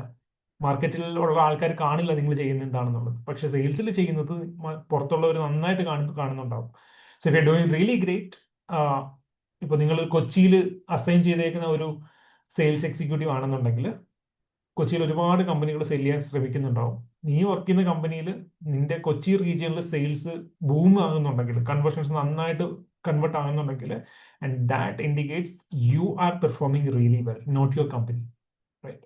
അപ്പൊ അതുകൊണ്ട് തന്നെ തെറോക്കർ വർക്ക് ചെയ്തുകൊണ്ടിരിക്കുന്ന ആളാണെന്നുണ്ടെങ്കിൽ then you will start getting offers from Metropolis. That why നീ വർക്ക് ചെയ്തിട്ടാണ് ഇവിടെ റവന്യൂ വന്നേക്കുന്നത്. So they want that accounts converted to Metropolis. അപ്പോൾ അതുകൊണ്ട് ഇങ്ങനെ ഒരു കോമ്പറ്റീഷൻ മാർക്കറ്റിൽ നടക്കുന്നുണ്ട്. So you will get counter offers and you will get better offers. ഒരു 25,000 30,000 കിട്ടുന്ന ഒരാൾക്കാണെന്നുണ്ടെങ്കിൽ straightforward you gonna get 35,000 to 40,000. Maybe promotional ആയിരിക്കും, പ്രൊമോഷണൽ പോസ്റ്റ് ആയിരിക്കും ചിലപ്പോൾ ഓഫർ ചെയ്യുന്നത്. So that's a greater advantage for sales management positions. Product management എന്ന് പറയുന്നത് ഞാൻ നേരത്തെ പറഞ്ഞിട്ടുള്ളതാണ്. പ്രൊഡക്റ്റ് മാനേജ്മെന്റിൽ നമ്മൾ ഓരോ പാനൽസ് ഡിസൈൻ ചെയ്യുകയാണ്. ഇപ്പോൾ എൻഡോക്രൈനോളജി ഡോക്ടേഴ്സിന് വേണ്ടിയിട്ടുള്ള പാനൽസ് ആണെന്നുണ്ടെങ്കിൽ മൾട്ടി ഡിസിപ്ലിനറി പാനൽസ് ആയിരിക്കും. അതിൽ ഹെമറ്റോളജി ടെസ്റ്റുകൾ ഉണ്ടാവും, ബയോകെമിസ്ട്രി ടെസ്റ്റുകൾ ഉണ്ടാവും, മൈക്രോബയോളജി ടെസ്റ്റുകൾ ഉണ്ടാവും. അപ്പോൾ ഇത്തരത്തിലുള്ള പല പല ഡിപ്പാർട്ട്മെന്റുകളിലെ പല പല ടെസ്റ്റുകളുടെ കോമ്പിനേഷൻ ആക്കിയിട്ട് നമ്മളൊരു പാനൽ ഡിസൈൻ ചെയ്യും. ഇപ്പോൾ പീഡിയാട്രിക് പാനൽസ് ഉണ്ട്, ന്യൂ ബോൺ പാനൽസ് ഉണ്ട്, ജനിക്കുന്ന കുട്ടികൾ മെറ്റബോളിക് പാനൽസ് ഉണ്ട്, പ്രഗ്നന്റ് ആയിട്ടിരിക്കുന്നവർക്ക് പ്രീനേറ്റൽ, ആന്റിനേറ്റൽ, പോസ്റ്റ് നേറ്റൽ പാക്കേജുകളൊക്കെ ഉണ്ട്, ഡയബറ്റിക് പാനൽസ് വേറെയുണ്ട്. അപ്പോൾ ഒരു ഡോക്ടർക്ക് തന്നെ ചിലപ്പോൾ ഗൈനക്കോളജിസ്റ്റിന് തന്നെ പ്രീനേറ്റൽ, ആന്റിനേറ്റൽ, പോസ്റ്റ് നേറ്റൽ അങ്ങനെ പല ടൈപ്പ് ഓഫ് പാനൽസ് ഡിസൈൻ ചെയ്തിട്ടുണ്ടാവും. ഇതിനെല്ലാത്തിനും ഓരോ സ്പെസിഫിക്കേഷൻസ് ഉണ്ടാവും. അപ്പൊ ഇതിന്റെ ക്ലിനിക്കൽ റിലവൻസും ഇമ്പോർട്ടൻസും ഒക്കെ നോക്കിയിട്ട് ഈ പാനലുകൾ ഡിസൈൻ ചെയ്യുന്നതാണ് പ്രൈമർലി പ്രൊഡക്റ്റ് മാനേജ്മെന്റിലുള്ള റെസ്പോൺസിബിലിറ്റി. അപ്പൊ ഇവിടെ വേണ്ടി വരുന്ന ഒരു ഗ്രേറ്റർ സ്കില്ല് എന്ന് പറയുന്നത് the person should be studious. അതായത് അക്കാഡമിക്കലി അത്രയും ഇൻട്രസ്റ്റ് ഉണ്ടാകണം. കാര്യം ഇപ്പോൾ AMH എന്ന് പറഞ്ഞാൽ ആന്റി മൊളിയൻ ഹോർമോൺ എന്ന് പറയുന്ന ഒരു ടെസ്റ്റ്, അത് ഡിറ്റക്ട് ചെയ്യാൻ വേണ്ടി AMH ഡിറ്റക്ട് ചെയ്യാൻ വേണ്ടിയിട്ടുള്ള ഒരു ഹോർമോണൽ ടെസ്റ്റ്, ആ ടെസ്റ്റിന്റെ ക്ലിനിക്കൽ റെലവൻസിനെ കുറിച്ചിട്ടും അതിന്റെ റിസർച്ച് പരമായിട്ടുള്ള പേർപ്പസ് ഒക്കെ നോക്കിയിട്ട് ഇത് പ്രഗ്നൻസി സമയത്ത് എങ്ങനെയാണ് ഇതുമായി ബന്ധപ്പെട്ടുള്ള പഠനം, പ്രഗ്നൻസി കഴിഞ്ഞിട്ട് എങ്ങനെയാണ്, പ്രഗ്നൻസിക്ക് മുൻപ് എങ്ങനെയാണ്, റൈറ്റ്. അപ്പൊ ഇത് പ്രഗ്നൻസി പാനലിലേക്ക് ഇത് ഇൻക്ലൂഡ് ചെയ്ത് കഴിഞ്ഞാൽ എന്താണ് ബെനിഫിറ്റ്സ്, എന്താണ് ഇതിന്റെ അഡ്വാൻറ്റേജ് എന്നൊക്കെ കൃത്യമായി ഇന്റർപ്രറ്റ് ചെയ്യാൻ നമുക്ക് കഴിയണം. അപ്പൊ ഇതൊക്കെ ചെയ്യണമെന്നുണ്ടെങ്കിൽ നമുക്ക് റിസർച്ച് പേപ്പറുകൾ കണ്ടുപിടിക്കുവാനും അന്വേഷിക്കുവാനും കണ്ടുപിടിക്കുവാനും വായിക്കുവാനും മനസ്സിലാക്കുവാനും അതുമായി ബന്ധപ്പെട്ട് ക്ലിനിക്കൽ ഇന്റർപ്രിട്ടേഷൻ നടത്തുവാനും ഒക്കെ ഉള്ള ജെനുവിൻ ഇൻട്രസ്റ്റ് ഉള്ളവർക്ക് മാത്രമേ പ്രൊഡക്റ്റ് മാനേജ്മെന്റിലേക്ക് പോകാൻ സാധിക്കുള്ളൂ. ഞാൻ പണ്ട് പലപ്പോഴും പറഞ്ഞിട്ടുള്ള പോലെ കോവിഡ് വന്നപ്പോൾ ആദ്യം ആന്റിജൻ വന്നു. ആന്റിജൻ വന്നപ്പോഴത്തേക്ക് ആന്റിജനിക് ടെസ്റ്റിനെക്കാളി എഫക്റ്റീവായിട്ട് നമുക്ക് ഡയഗ്നോസ് ചെയ്യേണ്ട ആവശ്യമുണ്ടായിരുന്നു. അപ്പോഴാണ് അതിന്റെ എന്താ പറയുക ജീൻ ഏതാണെന്നുള്ളത് ഐഡന്റിഫൈ ചെയ്യാം എന്ന് ഒരു തോട്ട് വരുന്നത്. കാരണം മ്യൂട്ടേഷൻ വരുന്നു അപ്പോൾ എല്ലാ കോവിഡ് പോസിറ്റീവ് കേസുകളും ആന്റിജൻ കാർഡിൽ ഡിറ്റക്ട് ആകുന്നില്ല. അപ്പോൾ അവിടെ എന്തോ ചേഞ്ച് വന്നിട്ടുണ്ട്. അപ്പോൾ ആ ചേഞ്ച് എന്താണെന്ന് മനസ്സിലാകാൻ വേണ്ടിയിട്ട് സീക്വൻസ് ചെയ്യാൻ തുടങ്ങി. സീക്വൻസ് ചെയ്യുമ്പോഴത്തേക്ക് ജനറ്റിക് അറേഞ്ച്മെന്റ്സിൽ വേരിയേഷൻസ് വന്നിട്ടുണ്ടെന്ന് മനസ്സിലായി. അപ്പോൾ ഓരോ പ്രാവശ്യവും ഓരോ ചിലപ്പോൾ എൻവലപ്പിലുള്ള എൻവലപ്പിലുള്ള കോഡിങ്ങിലായിരിക്കാം ചിലപ്പോൾ ചേഞ്ച് വന്നേക്കുന്നത്, ചിലപ്പോൾ സർഫസിലായിരിക്കാം വന്നേക്കുന്നത്, ചിലപ്പോൾ ന്യൂക്ലിയസിലായിരിക്കാം വന്നേക്കുന്നത്. അപ്പൊ ഇത് മനസ്സിലാക്കിയിട്ട് ഇതുമായി ബന്ധപ്പെട്ടിട്ട് ഉള്ള പ്രൈമറുകൾ ഡിസൈൻ ചെയ്യണമെന്ന് നമുക്ക് മനസ്സിലായി. അപ്പൊ അത് കഴിഞ്ഞിട്ട് ആ പ്രൈമറുകൾ വെച്ചിട്ടുള്ള RT-PCR കിറ്റുകൾ റിലീസ് ചെയ്യാൻ തുടങ്ങി. അപ്പോൾ ഓരോ മ്യൂട്ടേഷൻ വരുമ്പോഴും ഓരോ പ്രൈമറിൽ മാറ്റം വരാനുണ്ട്, അല്ലെങ്കിൽ ജീനുകളിൽ മാറ്റം വരുന്നതുകൊണ്ട് പ്രൈമർ ചേഞ്ച് ചെയ്യേണ്ടതായിട്ടുണ്ട്. അപ്പൊ ഇത്തരത്തിലുള്ള റിവിഷൻസ് നടത്തിക്കൊണ്ടിരിക്കണം. അപ്പൊ ഇതൊക്കെ ചെയ്യണമെന്നുണ്ടെങ്കിൽ ഇത് കൃത്യമായിട്ട് മനസ്സിലാകുന്ന അക്കാഡമിക് ഇൻട്രസ്റ്റ് ഉള്ള ഒരാൾക്ക് മാത്രമേ ചെയ്യാൻ പറ്റുള്ളൂ. അപ്പോൾ പ്രൊഡക്റ്റ് മാനേജ്മെന്റിലേക്ക് എപ്പോഴും ഓപ്റ്റ് ചെയ്യാൻ സാധിക്കുക എന്ന് പറയുന്നത് അക്കാഡമിക് ഇൻട്രസ്റ്റ് ഉള്ള പ്രൊഫഷണൽസിന് തന്നെയായിരിക്കും ഡെഫിനറ്റ്ലി. രണ്ടാമത്തെ അടുത്ത ഒരു സെക്ഷൻ എന്ന് പറയുന്നത് എങ്ങനെ പ്രോഡക്റ്റിലേക്ക് ഓപ്ഷൻ കണ്ടെത്തുക എന്നുള്ളതാണ്. നിങ്ങളൊന്നും ചെയ്യണ്ട, ഡയഗ്നോസ്റ്റിക് കമ്പനികളിൽ ഡയറക്റ്റ്ലി റീച്ച് ഔട്ട് ചെയ്യുക, പ്രോഡക്റ്റിൽ വേക്കൻസീസ് നോക്കിക്കൊണ്ടിരിക്കുക, എന്നിട്ട് എൻട്രി ലെവൽ എക്സിക്യൂട്ടീവ് പൊസിഷനിലേക്ക് അപ്ലൈ ചെയ്യുക. അവിടെ ഇരുന്നു കൊണ്ട് ദെൻ യു സ്റ്റാർട്ട് എന്താ പറയുക മറ്റുള്ള സീനിയർ പോസ്റ്റുകളിലേക്ക് കയറി പോകാൻ ശ്രമിക്കുക. ഇനി ഏറ്റവും ഈസി ആയിട്ടുള്ള ഓപ്ഷൻ എന്ന് പറയുന്നത് നിങ്ങൾ സെയിൽസിൽ വർക്ക് ചെയ്യുകയാണെന്നുണ്ടെങ്കിൽ, നിങ്ങൾക്ക് അക്കാഡമിക് ഇൻട്രസ്റ്റ് ഉണ്ട്, നിങ്ങൾക്ക് അക്കാഡമിക് നോളജ് ഉണ്ട്, നിങ്ങൾക്ക് പ്രോഡക്റ്റിനെ കുറിച്ചിട്ട് കൃത്യമായ ധാരണയുണ്ട്, നിങ്ങൾക്ക് സെയിൽസിൽ നിങ്ങൾ കറന്റ്ലി വർക്ക് ചെയ്തുകൊണ്ടിരിക്കുകയാണെന്നുണ്ടെങ്കിൽ there are high probability that you will be get promoted to product department because product development ചെയ്ത് കഴിഞ്ഞാൽ then the sales department has to sell it. അപ്പോൾ സെയിൽസ് ഡിപ്പാർട്ട്മെന്റ് സെല്ല് ചെയ്യണമെന്നുണ്ടെങ്കിൽ ഈ പ്രോഡക്റ്റിനെ കുറിച്ചിട്ട് സെയിൽസിന് പഠിപ്പിച്ചു കൊടുക്കുന്നത് പ്രൊഡക്റ്റ് ഡിപ്പാർട്ട്മെന്റ് ആണ്. കാരണം അവർ ഡെവലപ്പ് ചെയ്തൊരു പാനലാണ്. ഈ പാനലിന്റെ അക്കാഡമിക് പരമായിട്ടുള്ള അഡ്വാൻറ്റേജസ് എന്താണ്, ഡിസഡ്വാൻറ്റേജസ് എന്താണ്, കമ്പാരിറ്റീവ് സ്റ്റഡി എങ്ങനെയാണ്, ഇതിന്റെ റെലവൻസ് എന്താണ്, ഇതിന്റെ ക്ലിനിക്കൽ ഫൈൻഡിങ്സ് എന്താണ്, ക്ലിനിക്കൽ റെലവൻസ് എന്താണ്, ഇതൊക്കെ പഠിപ്പിച്ച് സെയിൽസിന് കൊടുക്കുന്നത് പ്രൊഡക്റ്റ് ഡിപ്പാർട്ട്മെന്റ് ആണ്. അപ്പൊ നിങ്ങളെ സംബന്ധിച്ചിടത്തോളം നിങ്ങൾക്ക് BSc ഗ്രാജുവേഷൻ ഉണ്ട്. So you got the fundamental understanding about the industry, right? ഓരോ ഡിപ്പാർട്ട്മെന്റുകളെ കുറിച്ച്, ഓരോ ടെസ്റ്റുകളെ കുറിച്ചിട്ടുള്ള അക്കാഡമിക് തിയററ്റിക്കൽ നോളജ് നിങ്ങൾക്ക് ഓൾറെഡി ഉണ്ട്. Now you are working in the സെയിൽസിൽ വർക്ക് ചെയ്യുമ്പോൾ എന്താണ് നിങ്ങൾക്ക് ഇതിങ്ങനെ സെല് ചെയ്യണമെന്ന് അറിയാം. Now you are promoted to the product management. അപ്പൊ ഇവിടെ അഡ്വാൻറ്റേജ് എന്താണെന്ന് വെച്ച് കഴിഞ്ഞാൽ നിങ്ങൾക്ക് അക്കാഡമിക് നോളജ് ഉണ്ട്, നിങ്ങൾക്ക് സെയിൽസ് സ്കില്ലും ഉണ്ട്. അപ്പൊ അതുകൊണ്ട് തന്നെ ഈ പ്രോഡക്റ്റ് ഡെവലപ്പ് ചെയ്ത് കഴിഞ്ഞാൽ സെയിൽസിനെ കൊണ്ട് എങ്ങനെ സെല്ല് ചെയ്യിപ്പിക്കണം, അല്ലെങ്കിൽ ഒരു സെല്ലിംഗ് ടാക്ടിക് എന്താണെന്നുള്ളത് മനസ്സിലാക്കിക്കൊണ്ട് ആ പ്രോഡക്റ്റ് ഡിസൈൻ ചെയ്യാൻ ഈ സെയിൽസിൽ വർക്ക് ചെയ്ത ഒരാളെ കൊണ്ട് സാധിക്കും. എന്നെ സംബന്ധിച്ചോളം ഞാൻ ഇന്ത്യയിലെ ഒരു വൺ ഓഫ് ദി ലീഡിംഗ് കമ്പനിയിൽ വർക്ക് ചെയ്യുന്ന സമയത്ത് I was offered this product management position when I was working in corporate sales. ഞാൻ കോർപ്പറേറ്റ് സെയിൽസ് ഹാൻഡിൽ ചെയ്തുകൊണ്ടിരിക്കുന്ന സമയത്ത് ഞാൻ എന്റെ വൺ ഓഫ് ദി ഡ്രീം പൊസിഷനിൽ ഒന്നായിരുന്നു പ്രൊഡക്റ്റ് മാനേജ്മെന്റ് എന്ന് പറയുന്നത്. കോർപ്പറേറ്റ് സെയിൽസിൽ വർക്ക് ചെയ്തുകൊണ്ടിരിക്കുമ്പോഴത്തേക്ക് I was directly invited by the department head, the product head, to join the product department. But unfortunately I couldn't due to some personal reason. So അത് that's my personal experience. That's what I am telling. അപ്പോൾ എന്റെ ഒരു core competency ആയിട്ട് അവർ നോക്കിയത് എനിക്ക് BSc graduation ഉണ്ട്, എനിക്ക് theoretical understanding ഉണ്ട്, എനിക്ക് ടെസ്റ്റുകളെ കുറിച്ചും ഡിപ്പാർട്ട്മെന്റിനെ കുറിച്ചും ക്ലാരിറ്റി ഉണ്ട്. Currently I'm handling the corporate sales and we are doing really great. അപ്പോൾ ഇത്തരത്തിലുള്ള ഒരാൾ പ്രോഡക്റ്റിലേക്ക് വരികയാണെന്നുണ്ടെങ്കിൽ I have a genuine interest to contribute to the diagnostic industry, right? അപ്പൊ ഇത് കമ്പനി ഡെഫിനറ്റ്ലി യൂട്ടിലൈസ് ചെയ്തിട്ട് then you will get better options. And ഇത് എന്ന് പറയുന്നത് പ്രൊഡക്റ്റ് മാനേജ്മെന്റ് എന്ന് പറയുന്നത് പ്യൂർലി ഒരു ഓഫീസ് ബേസ്ഡ് ജോബാണ്. കൂടാതെ നിങ്ങൾ ഡോക്ടേഴ്സിനെ, അതായത് സീനിയർ ഡോക്ടേഴ്സിനെ മീറ്റ് ചെയ്യേണ്ടതായിട്ട് വരും. കോൺഫറൻസസിന് നിങ്ങൾ പോകേണ്ടി വരും. ഡയഗ്നോസ്റ്റിക് കമ്പനികളുടെ കോൺഫറൻസ് പേപ്പർ പ്രസന്റേഷൻസ് ഒക്കെ ചെയ്യുന്നത് പ്രൊഡക്റ്റ് മാനേജ്മെന്റിലുള്ളവരായിരിക്കും. പാനലുകളെ കുറിച്ചിട്ടും ബാക്കി ടെക്നിക്കൽ കാര്യങ്ങളായിട്ടൊക്കെ ഉള്ള പ്രസന്റേഷൻസ് വരുമ്പോഴത്തേക്ക് പ്രൊഡക്റ്റ് മാനേജ്മെന്റിലുള്ളവരായിരിക്കും വർക്ക് ചെയ്യുന്നത്. So you will be working as എന്താ പറയുക ഒരു ഹൈ സ്കെയിൽ എക്സിക്യൂട്ടീവ് ലെവലിലൊക്കെ വർക്ക് ചെയ്യാനുള്ള കപ്പാസിറ്റി ഉള്ളവരാണെന്നുണ്ടെങ്കിൽ, നല്ല അക്കാഡമിക്കലി ബ്രില്യൻ്റ് ആയിട്ടുള്ള കുട്ടികളാണെന്നുണ്ടെങ്കിൽ, ഇപ്പൊ എനിക്കറിയാം കുറെ പേര് എനിക്ക് പഠിപ്പിക്കാൻ ഭയങ്കര ആഗ്രഹമാണ്. സോ ഇപ്പൊ കഴിഞ്ഞ ദിവസം കമ്മ്യൂണിറ്റിയിൽ നിന്ന് ചർച്ച ചെയ്യുന്നുണ്ടായിരുന്നു, പഠിപ്പിക്കാൻ പോയാലും 30,000-40,000 ശമ്പളം കിട്ടുള്ളൂ എന്നുള്ളത്. പ്രോഡക്റ്റിൽ പോയി കഴിഞ്ഞാൽ you will get starting 30,000 to 40,000 rupees, and then based on your experience you will go high. ഈ പറയുന്ന സെയിം നിങ്ങളുടെ അക്കാഡമിക് ഇൻട്രസ്റ്റിനാണ് ഇവിടെ അപ്ലൈ ചെയ്യേണ്ടത്. ഒന്ന് ഈ പറയുന്ന ഓൺ റിസർച്ച് ചെയ്യണം, ഈ പഠിച്ചുകൊണ്ടിരിക്കണം. Faculties, teaching faculties are one of the most outdated people. അവര് എപ്പോഴും 5-10 വർഷം മുമ്പുള്ള സിലബസ് തന്നെയായിരിക്കും പഠിപ്പിച്ചുകൊണ്ടിരിക്കുന്നത്. പിന്നെ പുതിയൊരു സാധനം പഠിക്കാനുള്ള ഓപ്പർച്യൂണിറ്റി ഫാക്കൽറ്റീസിന് ഒരിക്കലും കിട്ടത്തില്ല. അപ്പോൾ നിങ്ങൾ പഠിക്കാൻ ഇൻട്രസ്റ്റ് ഉള്ളവരാണ്, അക്കാഡമിക്കലി പ്രോപ്പർ ആയിട്ടുള്ളവരാണെന്നുണ്ടെങ്കിൽ, if you are getting into the teaching profession, നിങ്ങൾക്ക് പ്രത്യേകിച്ച് അപ്ഡേഷൻസ് ഒന്നും ഉണ്ടാകില്ല. പക്ഷെ ഇങ്ങനെയുള്ള ഇൻഡസ്ട്രിയിലേക്ക് മൂവ് ചെയ്യുകയാണെന്നുണ്ടെങ്കിൽ you are updated every day. ഇപ്പൊ നാളെ ഒരു പുതിയ ഡിസീസ്, ഇപ്പം ഓൾറെഡി കേരളത്തിൽ പുതിയൊരു ബാക്ടീരിയ ഐഡന്റിഫൈ ചെയ്തിട്ടുണ്ട്. I think it's related to some bacillus identify ചെയ്തിട്ടുണ്ട്. അപ്പൊ അത് സം എക്കണോമിക് ഇൻട്രസ്റ്റ് ഒക്കെ ഉള്ള ഒരു ഡയഗ്നോസിസ് ആണ്. നിങ്ങൾ അറിഞ്ഞിട്ടുണ്ടോ എന്ന് എനിക്കറിയില്ല. അപ്പൊ അത് പ്രൊഡക്റ്റ് മാനേജ്മെന്റിന് അങ്ങനെ ഒരു ഓപ്ഷൻ ഉണ്ട്. Then comes to the quality assurance. Quality assurance എന്ന് പറയുന്നത് പലപ്പോഴും പറഞ്ഞിട്ടുള്ളത് പോലെ തന്നെ ഇത് ഒരു മെഷീനിൽ ക്വാളിറ്റി സാമ്പിൾ കൊടുക്കുന്ന ഒരു പരിപാടിയല്ല, മറിച്ച് നിങ്ങൾ പ്രോപ്പറായിട്ട് ഈ ഡേറ്റ അനാലിറ്റിക്സും കിട്ടുന്ന, ഇപ്പോൾ കഴിഞ്ഞൊരു 15 ദിവസം അല്ലെങ്കിൽ 30 ദിവസം കൊണ്ട് കിട്ടിയ ഡേറ്റേനെയൊക്കെ അനലൈസ് ചെയ്തിട്ട് പ്രോപ്പറായിട്ട് നമുക്ക് ഇത് പെർഫോമൻസ്, ലാബിന്റെ പെർഫോമൻസ് നമുക്ക് ഇവാലുവേറ്റ് ചെയ്യേണ്ടതായിട്ടുണ്ട്. അതിനുള്ളൊരു ഡൊമൈനാണ് ക്വാളിറ്റി അഷ്വറൻസ് എന്ന് പറയുന്നത്. ക്വാളിറ്റി അഷ്വറൻസിലേക്ക് മൂവ് ചെയ്യാൻ എന്ത് ചെയ്യണമെന്ന് ചോദിച്ചു കഴിഞ്ഞാൽ അതിനുള്ള ഏറ്റവും വലിയൊരു അഡ്വാൻറ്റേജ് എന്ന് പറയുന്നത്, നിങ്ങളിപ്പോൾ കറന്റ്ലി ക്ലിനിക്കൽ സ്റ്റാഫായിട്ട് വർക്ക് ചെയ്യുകയാണെന്നുണ്ടെങ്കിൽ QC സാമ്പിളുകൾ റീഡ് ചെയ്യുന്നതിന്റെ കൂടെ ഈ QC സാമ്പിൾ എങ്ങനെയാണ് അനലൈസ് ചെയ്യുന്നതെന്നും, ഇപ്പൊ അതിനകത്ത് LJ ചാർട്ട് വരുന്നുണ്ട്. LJ ചാർട്ടിലാണ് പൊതുവെ നമ്മൾ QC അനാലിസിസ് ചെയ്യുന്നത്. LJ ചാർട്ടിൽ ഏതൊക്കെ റൂളുകളാണ് അപ്ലൈ ചെയ്യുന്നത്, വെസ്റ്റ്ഗാർഡ് റൂൾസ്, നമ്മളിതൊക്കെ പഠിച്ചിട്ടുള്ളതാണ് BCML. വെസ്റ്റ്ഗാർഡ് റൂൾസ് എങ്ങനെയാണ് അപ്ലൈ ചെയ്യുന്നത്, CV പെർസെന്റേജ് എങ്ങനെയാണ് കാൽക്കുലേറ്റ് ചെയ്യുന്നത്, സെറ്റ് സ്കോർ എങ്ങനെയാണ് കാൽക്കുലേറ്റ് ചെയ്യുന്നത്, സിസ്റ്റമാറ്റിക് എറേഴ്സ് എന്താണ്, റാൻഡം എറേഴ്സ് എന്താണ്, കാലിബ്രേഷൻ ചെയ്യുന്നത് എങ്ങനെയാണ് മെഷീന്റെ, ഇതൊക്കെ നമ്മൾ ലാബിൽ ചെയ്യുന്ന കാര്യങ്ങളാണ്, റൈറ്റ്.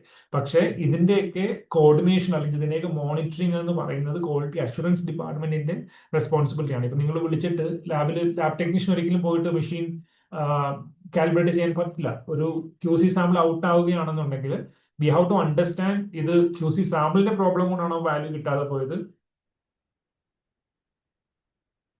റിയേജന്റിന്റെ പ്രോബ്ലം കൊണ്ടാണോ റിസൾട്ട് കിട്ടാതെ പോയത്, അതോ മെഷീന്റെ പ്രോബ്ലം കൊണ്ടാണോ റിസൾട്ട് കറക്റ്റ് ആകാതെ പോയത്, ഇനി ഒരു പക്ഷേ ഫിസിയോളജിക്കൽ ഫാക്ടേഴ്സ് കൊണ്ട് എന്തെങ്കിലും കിട്ടാതെ പോയതാണല്ലോ നമ്മൾ കൃത്യമായിട്ട് ഐഡന്റിഫൈ ചെയ്യണം. So we need to have that problem solving, ഒരു പ്രോബ്ലത്തിന് ഐഡന്റിഫൈ ചെയ്യാൻ സാധിക്കണം, അതിനുള്ള സ്കില്ല് നമുക്ക് ഉണ്ടാകണം. ഡേറ്റ അനലൈസ് ചെയ്തിട്ട് എന്താണെന്നുള്ളൊരു ക്വിക്ക് ഡിസിഷൻ എടുക്കാനുള്ള, ഇപ്പോൾ നമുക്കൊരു സാമ്പിൾ പ്രോസസ് ചെയ്യുന്ന, ക്ലിനിക്കൽ സാമ്പിൾ പ്രോസസ് ചെയ്യുന്നതിന് മുൻപേ നമ്മൾ QC സാമ്പിൾ അനലൈസ് ചെയ്ത് അത് ഇവാലുവേറ്റ് ചെയ്ത് ആക്യുറസി ഉറപ്പുവരുത്തണം. കാരണം ഇപ്പോ ഫാസ്റ്റിംഗ് ബ്ലഡ് ഷുഗറിന്റെ QC എന്ന് പറയുന്നത് ഒരുപക്ഷെ 100 to 120 ആയിരിക്കാം അതിന്റെ അക്സെപ്റ്റൻസ് ലെവൽ എന്ന് പറയുന്നത് ഈ QC സാമ്പിളിന്റെ, അല്ലെങ്കിൽ 60 to 80 ആയിരിക്കാം. അപ്പോൾ ഒരുപക്ഷെ നിങ്ങൾ റീഡ് ചെയ്യുന്ന സമയത്ത് 65 കിട്ടിയിട്ടുണ്ടാവും, പക്ഷെ കണ്ടിന്യൂസ് കുറച്ച് ദിവസങ്ങളായിട്ട് 65 തന്നെ കിട്ടുന്നത്. അപ്പൊ എന്താ നിങ്ങളുടെ ഇന്റർപ്രിട്ടേഷൻ എന്താ, ഇവിടെ QC സാമ്പിൾ ഇന്നാണ്, കാരണം 80ക്ക് ഉള്ളിൽ കിട്ടിക്കഴിഞ്ഞാൽ 65 ആണ് കിട്ടിയത്, അപ്പോൾ അത് ഓബിയസ്ലി അകത്താണല്ലോ. പക്ഷെ അതിനെ ട്രെൻഡ് എന്ന് പറയും നമ്മൾ. അപ്പൊ ഇങ്ങനെ ഇന്റർപ്രറ്റ് ചെയ്യാൻ വേണ്ടിയിട്ടുള്ള കുറെ പരിപാടികളുണ്ട്. ഇനി ക്വാളിറ്റി അഷ്വറൻസ് എന്ന് പറയുന്നത് എപ്പോഴും ലാബോറട്ടറി ടെക്നീഷ്യനോ ടെക്നോളജിസ്റ്റോ ജോലി ആയിരിക്കില്ല. കാരണം ഈ സാമ്പിൾ നിങ്ങൾ തന്നെ, QC സാമ്പിൾ നിങ്ങൾ തന്നെ റീഡ് ചെയ്ത് നിങ്ങൾ തന്നെ ഇന്റർപ്രറ്റ് ചെയ്യുകയാണെന്നുണ്ടെങ്കിൽ നിങ്ങൾക്ക് മാനിപ്പുലേറ്റ് ചെയ്യാം, റൈറ്റ്. ഇത് ഓക്കെ, ഇതിപ്പോ സാമ്പിൾ, കാരണം ഇത് കഴിഞ്ഞിട്ട് ഇവിടെ ഫാസ്റ്റിംഗ് ബ്ലഡ് ഷുഗർ പ്രോസസ് ചെയ്യാനുണ്ട്. അപ്പൊ അതുകൊണ്ട് തന്നെ ക്വാളിറ്റി അഷ്വറൻസ് എന്ന് പറയുന്നത് എപ്പോഴും പുറത്തുള്ള ജോലിയായിരിക്കും, ലാബോറട്ടറി ടെക്നീഷ്യനോ ടെക്നോളജിസ്റ്റോ ജോലി ആയിരിക്കത്തില്ല. ക്വാളിറ്റി കൺട്രോളിൽ നിങ്ങൾ ഒരുപക്ഷെ സാമ്പിൾ റീഡ് ചെയ്യുന്നുണ്ടാവും, റീഡ് ചെയ്തിട്ട് ഈ സാമ്പിളുകൾ കൃത്യമായിട്ട് അനലൈസ് ചെയ്യാൻ നിങ്ങൾക്ക് പഠിച്ചാൽ മാത്രമേ ക്വാളിറ്റി അഷ്വറൻസിലേക്ക് പോകാൻ പറ്റുള്ളൂ. ഇപ്പൊ നിലവിൽ ക്ലിനിക്കലി പഠിച്ചുകൊണ്ടിരിക്കുന്ന, ക്ലിനിക്കലി വർക്ക് ചെയ്തുകൊണ്ടിരിക്കുന്ന ആൾക്കാരാണെന്നുണ്ടെങ്കിൽ നിങ്ങൾക്ക് ലാബിൽ ഇരുന്നുകൊണ്ട് തന്നെ ഇത് പഠിക്കാം. അതിനുശേഷം നിങ്ങൾക്ക് ക്വാളിറ്റി എക്സിക്യൂട്ടീവ് എന്ന് പറയുന്നത്, ക്വാളിറ്റി കൺട്രോൾ എക്സിക്യൂട്ടീവ് എന്ന് പറയുന്ന പൊസിഷനിലേക്ക് ഡയഗ്നോസ്റ്റിക് കമ്പനികളിലേക്ക് ഡയറക്ട്ലി അപ്ലൈ ചെയ്യാം. അവിടെ ചെല്ലുമ്പോൾ നിങ്ങളോട് ചോദിക്കാൻ പോകുന്നത് ഇത് തന്നെയായിരിക്കും, എങ്ങനെയാണ് സാമ്പിൾ റീഡ് ചെയ്യുന്നത്, എങ്ങനെയാണ് റിപ്പോർട്ട് എടുക്കുന്നത്, എങ്ങനെയാണ് റിപ്പോർട്ട് എക്സലിലേക്ക് ക്യാപ്ചർ ചെയ്യുന്നത്, എന്താണ് LJ ചാർട്ട്, എന്താണ് വെസ്റ്റ്ഗാർഡ് റൂൾസ്, എന്താണ് CV, അല്ലെങ്കിൽ എന്താണ് SD, എന്താണ് സെറ്റ് സ്കോർ, എന്താണ് സിസ്റ്റമാറ്റിക് എറർ, എന്താണ് റാൻഡം എറർ, എങ്ങനെയാണ് ട്രബിൾ ഷൂട്ട് ചെയ്യുന്നത്, എങ്ങനെയാണ് കാലിബ്രേറ്റ് ചെയ്യുന്നത്, റൈറ്റ്. ഇത്തരത്തിലുള്ള ഫണ്ടമെന്റൽ ക്വസ്റ്റ്യൻസ് ഒക്കെ തന്നെ ആയിരിക്കും നിങ്ങൾക്ക് ഇനിഷ്യലി കിട്ടാൻ പോകുന്നത്. ഇതൊക്കെ ആൻസർ ചെയ്യുകയാണെന്നുണ്ടെങ്കിൽ you will be offered an entry level position. അവിടെ ചെന്നിട്ട് ആ റെസ്പെക്റ്റീവ് കമ്പനിയിലെ പൊസിഷനുമായി ബന്ധപ്പെട്ടിട്ടുള്ള റെസ്പോൺസിബിലിറ്റി നിങ്ങൾ ട്രെയിൻ ചെയ്യിക്കും. And that's how you can grow in that particular profession. right? So this is all about the non-clinical profiles or non-clinical jobs that you can explore here. Then coming to the entrepreneurship. നേരത്തെ ആരോ ചോദിച്ചിട്ടുണ്ടായിരുന്നു എങ്ങനെയാണ് business ഓണ്ടർപ്രണർഷിപ്പിലേക്ക് വരാൻ പറ്റുമെന്നുള്ളത്. ഈ ബിസിനസിന്റെ കാര്യം പറയുകയാണെന്നുണ്ടെങ്കിൽ നിങ്ങൾക്ക് എന്തെങ്കിലും ചെയ്യണമെന്നുണ്ടെങ്കിൽ you do not need to have any technical expertise. ഇപ്പൊ നിങ്ങൾ BSc MLT വെച്ചിട്ട് എനിക്ക് ഡയഗ്നോസ്റ്റിക്സ് മാത്രമേ ചെയ്യാൻ പറ്റുമെന്ന് ചോദിച്ചു കഴിഞ്ഞാൽ ഒരിക്കലും ഇല്ല. എനിക്കിപ്പോൾ നിലവിൽ കൺസൾട്ടിങ് ബിസിനസ് ഉണ്ട്, ഓൾറെഡി എഡ്യൂക്കേഷൻ ബിസിനസ് ഉണ്ട്. So I'm trying to do something else. ഇപ്പോൾ I have an idea to set up a pickle company, or achar വിൽക്കുന്ന ഒരു company, and we have a plan. So it's not about entrepreneurship സംബന്ധിച്ചിടത്തോളം, if you identify a problem, ആ പ്രോബ്ലത്തിന് solution. ഇപ്പൊ നിങ്ങൾ you're going to hospital and you're seeing that ഒരു ഹോസ്പിറ്റലിൽ ചെല്ലുമ്പോൾ അവിടെ ഒരു ടോക്കൺ സിസ്റ്റം ഒന്നുമില്ല, right? They are just people are coming and they're standing in a queue. ഇങ്ങനെ ആര് ആദ്യം വരുന്ന അവർക്ക് കയറി നിൽക്കുന്നു. അപ്പോൾ അതൊരു പ്രോബ്ലമാണ്, right? And you identified a problem. എന്താ നിങ്ങൾ ആലോചിക്കും, ഒരു ടോക്കൺ സിസ്റ്റം ഉണ്ടായിരുന്നുണ്ടെങ്കിൽ okay. So now token systems ഇന്ത്യയിൽ അവൈലബിൾ ആണ്, പക്ഷെ എന്തുകൊണ്ട് ഈ ഹോസ്പിറ്റലിന് ആ ടോക്കൺ സിസ്റ്റം നിലവിലില്ല? So you identify that problem. എന്തുകൊണ്ടാണ് ഹോസ്പിറ്റൽ ഇല്ലാത്തത്? ആ പ്രോബ്ലത്തിന് സൊല്യൂഷൻ നിങ്ങൾ കണ്ടെത്തുകയാണെന്നുണ്ടെങ്കിൽ you can be an entrepreneur. പക്ഷേ ഇനി സ്പെസിഫിക്കലി നിങ്ങൾക്ക് ഇവിടെ തന്നെ ഈ പറയുന്ന ഇൻഡസ്ട്രിയിൽ തന്നെ നിങ്ങൾക്ക് സ്റ്റിക്ക് ഓൺ ചെയ്യണമെന്നുണ്ടെങ്കിൽ what you can do, you can start A diagnostic company. ഒരു ഡയഗ്നോസ്റ്റിക് ലാബോ അല്ലെങ്കിൽ ഒരു ഹെൽത്ത് കെയർ റിലേറ്റഡ് ആയിട്ടുള്ള ഏതെങ്കിലും ബിസിനസ് നിങ്ങൾക്ക് സ്റ്റാർട്ട് ചെയ്യാം, right? You can start a basic laboratory, you can collaborate with the national laboratory, you can start their collection centers or whatever it may be. അങ്ങനെ ഒരു option നിങ്ങൾക്ക് start ചെയ്യാം, അല്ലെങ്കിൽ നിങ്ങൾക്ക് സ്വന്തമായിട്ട് സാധനം സ്റ്റാർട്ട് ചെയ്യാം. ഇനി ഇതല്ല എന്നുണ്ടെങ്കിൽ യു ക്യാൻ സ്റ്റാർട്ട് കൺസൾട്ടൻസി. അതായത് ഡയഗ്നോസ്റ്റിക് ലാബുകൾ സെറ്റപ്പ് ചെയ്യാൻ ആഗ്രഹിക്കുന്നവർക്ക് ഈ ലാബുകൾ എങ്ങനെയാണ് സെറ്റപ്പ് ചെയ്യേണ്ടതെന്ന് നിങ്ങൾക്ക് പഠിപ്പിച്ചു കൊടുക്കാം. If you have the right skill, നിങ്ങൾക്ക് അത് അറിയാമെന്നുണ്ടെങ്കിൽ നിങ്ങൾക്ക് അവർക്ക് കൺസൾട്ടൻസി കൊടുക്കാം. അതായത് ഈ ഇൻഡസ്ട്രിയിൽ നിന്ന് പുറത്തുള്ള ഒരാൾക്ക് ഇത് അറ്റൻഡ് ചെയ്യണം. അപ്പൊ അങ്ങനെയാണെന്നുണ്ടെങ്കിൽ what you can do is to give consultancy services. Then what you can do, franchise model. Franchise model എന്ന് പറയുന്നത് ഓരോ ഡയഗ്നോസ്റ്റിക് കമ്പനികൾക്കും ഫ്രാഞ്ചൈസി ഓപ്ഷൻസ് ഉണ്ട്. ഈ ഫ്രാഞ്ചൈസി നിങ്ങൾക്ക് എടുക്കാം, നിങ്ങൾക്ക് എടുത്തിട്ട് നിങ്ങൾക്ക് അത് ഓപ്പറേറ്റ് ചെയ്യാം. അത് ഫ്രാഞ്ചൈസി എന്ന് പറഞ്ഞാൽ പല മോഡൽസ് ഉണ്ട്. ഫ്രാഞ്ചൈസി ഓൺ ചെയ്യും, ഫ്രാഞ്ചൈസി തന്നെ ഓപ്പറേറ്റ് ചെയ്യും. അത് 4 ബിസിനസ് മോഡൽ. പിന്നെ ഫ്രാഞ്ചൈസി ഓൺ ചെയ്തിട്ട് കസ്റ്റമർ ഓപ്പറേറ്റ് ചെയ്യും. അങ്ങനെ പിന്നെ കസ്റ്റമർ ഓൺ ചെയ്തിട്ട് കസ്റ്റമറിനെ ഓപ്പറേറ്റ് ചെയ്യും. അങ്ങനെ കുറെ ഫ്രാഞ്ചൈസി മോഡൽസ് ഉണ്ട്. ഡയഗ്നോസ്റ്റിക് കമ്പനികളൊക്കെ ഫ്രാഞ്ചൈസി ഓപ്ഷൻസ് കൊടുക്കുന്നുണ്ട്. നിങ്ങൾക്കറിയാം, നാട്ടിലുള്ള ഒരുപാട് വലിയ വലിയ ഡയഗ്നോസ്റ്റിക് കമ്പനികളുടെ ചെറിയ ചെറിയ ലാബുകൾ നാട്ടിൽ കാണാം. അതൊക്കെ ഫ്രാഞ്ചൈസിയാണ്. അതിന്റെ ഓണേഴ്സ് എന്ന് പറയുന്നത് ഒരു ഫ്രാഞ്ചൈസി ഓണർ ഉണ്ടാവും, ഓരോ ബ്രാൻഡ് എടുത്തിട്ട് ഓപ്പറേറ്റ് ചെയ്യുന്നതാണ്. അപ്പൊ അങ്ങനെ ഒരു ഫ്രാഞ്ചൈസി മോഡൽ നിങ്ങൾക്ക് സ്റ്റാർട്ട് ചെയ്യാം. ഇനി അതല്ല, നിങ്ങൾക്ക് വേറെ ഏതെങ്കിലും തരത്തിലുള്ള ബിസിനസ് ഐഡിയ ഉണ്ട്, ഓക്കെ, ഞാൻ ഈ പറയുന്ന ഒരു ടോക്കൺ സിസ്റ്റം, അതല്ലെന്നുണ്ടെങ്കിൽ നിങ്ങൾ വേറെ അവിടെ ചെന്നപ്പോഴത്തേക്ക് വേറെ എന്തെങ്കിലും ഒരു ഹോസ്പിറ്റലിൽ ചെന്നപ്പോഴത്തേക്ക് നിങ്ങൾക്ക് അവിടെ കുറച്ച് ഡിസ്പ്ലേ കുറെ കാണുന്നുണ്ട്. പക്ഷെ നിങ്ങൾ വിചാരിക്കണം, ആ ഡിസ്പ്ലേ ഒക്കെ റീപ്ലേസ് ചെയ്തിട്ട് ഒരു ആഡ് പോകുകയാണെന്നുണ്ടെങ്കിൽ you can actually make revenue from that advertisement, right? And ഹോസ്പിറ്റലിലെ ടോക്കൺ സിസ്റ്റം കംപ്ലീറ്റ്ലി നിങ്ങൾക്ക് ഫ്രീ ആയിട്ട് കൊടുക്കാം. You can do it. And അതിന് നിങ്ങൾക്ക് BSc ഗ്രാജുവേഷനോ അല്ലെങ്കിൽ ഹെൽത്ത് കെയർ ഗ്രാജുവേഷൻ വേണമെന്നൊന്നുമില്ല. ഇനി അതല്ലെന്നുണ്ടെങ്കിൽ ഒരു ഹോസ്പിറ്റലിൽ ചെന്നപ്പോഴത്തേക്ക് അവിടെ കുടിവെള്ളമോ അല്ലെങ്കിൽ വേറെ സാധനങ്ങളൊന്നും ഇല്ല. So you can set up a vending machine there. ഇനി അതുമല്ല, നിങ്ങളൊരു ബസ് സ്റ്റാൻഡിൽ ചെന്നപ്പോഴത്തേക്ക് അവിടെ ചെന്നപ്പോൾ നിങ്ങൾക്ക് ഒരു പ്രോബ്ലം ഐഡന്റിഫൈ ചെയ്തു. So you want set it up. അപ്പോൾ അതിന് you can be entrepreneur. So കേരളത്തിൽ ഇപ്പോൾ 2026 എന്ന് പറയുന്നത് കേരളത്തിൽ ഒരു ബിസിനസ് തുടങ്ങാനൊക്കെയുള്ള ഏറ്റവും ആപ്റ്റായിട്ടുള്ള സമയമാണ്. ഇനി ഈ ടെക്നിക്കൽ കോഴ്സുകൾ പഠിച്ചിട്ടില്ലാത്ത ആളുകൾ, അത് ഹെൽത്ത് കെയർ പ്രൊഫഷണൽ കോഴ്സ് പഠിച്ചിട്ടില്ലാത്ത കുട്ടികളൊക്കെ കേരളത്തിൽ ചെയ്യുന്ന പരിപാടികൾ, ഇപ്പോൾ ഇടുക്കിയിലൊക്കെ പോയിട്ട് കുരുമുളക് എടുത്തുകൊണ്ട് വന്നിട്ട് മുളക് വെട്ടി എന്ന് പറഞ്ഞിട്ട് ബ്രാൻഡ് ചെയ്ത് അവർ കുരുമുളക് വെക്കുന്നുണ്ട്. So they are doing the same job. It's been there for many years now, right? അപ്പോൾ whatever the idea you have, you can execute it, and that's the best suitable time now. And Kerala Startup Mission is doing really great. അപ്പോൾ അവരുടെ സപ്പോർട്ടൊക്കെ കിട്ടും. And if you want to get any support in setting up a business അല്ലെങ്കിൽ ഓണ്ടർപ്രണർഷിപ്പുമായി ബന്ധപ്പെട്ടിട്ട് നിങ്ങൾക്ക് ഒരു crazy idea നിങ്ങളുടെ തലയിലുണ്ട്, so you have been thinking about this and how to execute it, and if you need any support you can reach out to me personally. So we will try to do what kind of support you need, നമ്മൾ maximum support ചെയ്യാം. And that with reference to finance or with reference to execution or mentorship, whatever it may be, നിങ്ങൾക്ക് crazy idea ഉണ്ടെന്നുണ്ടെങ്കിൽ we are open to have a discussion, right?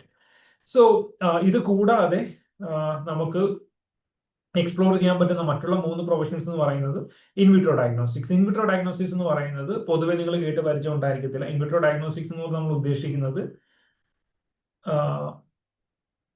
നമ്മൾ ഈ diagnostic സെന്ററുകൾ അല്ലെങ്കിൽ ഈ ലാബുകളിലൊക്കെ നമ്മൾ ഒരുപാട് എക്യുപ്മെന്റ്സ് യൂസ് ചെയ്യുന്നുണ്ട്, അല്ലെങ്കിൽ മെഷീൻസ്, റിയേജൻസ്, ഒരുപാട് പ്രോഡക്റ്റുകളൊക്കെ യൂസ് ചെയ്യുന്നുണ്ട്. സോ ഇതൊക്കെ മാനുഫാക്ചർ ചെയ്യുന്ന, സപ്ലൈ ചെയ്യുന്ന ഒരു ഇൻഡസ്ട്രിയാണ് ഇൻവിട്രോ ഡയഗ്നോസ്റ്റിക്സ് എന്ന് പറയുന്നത്.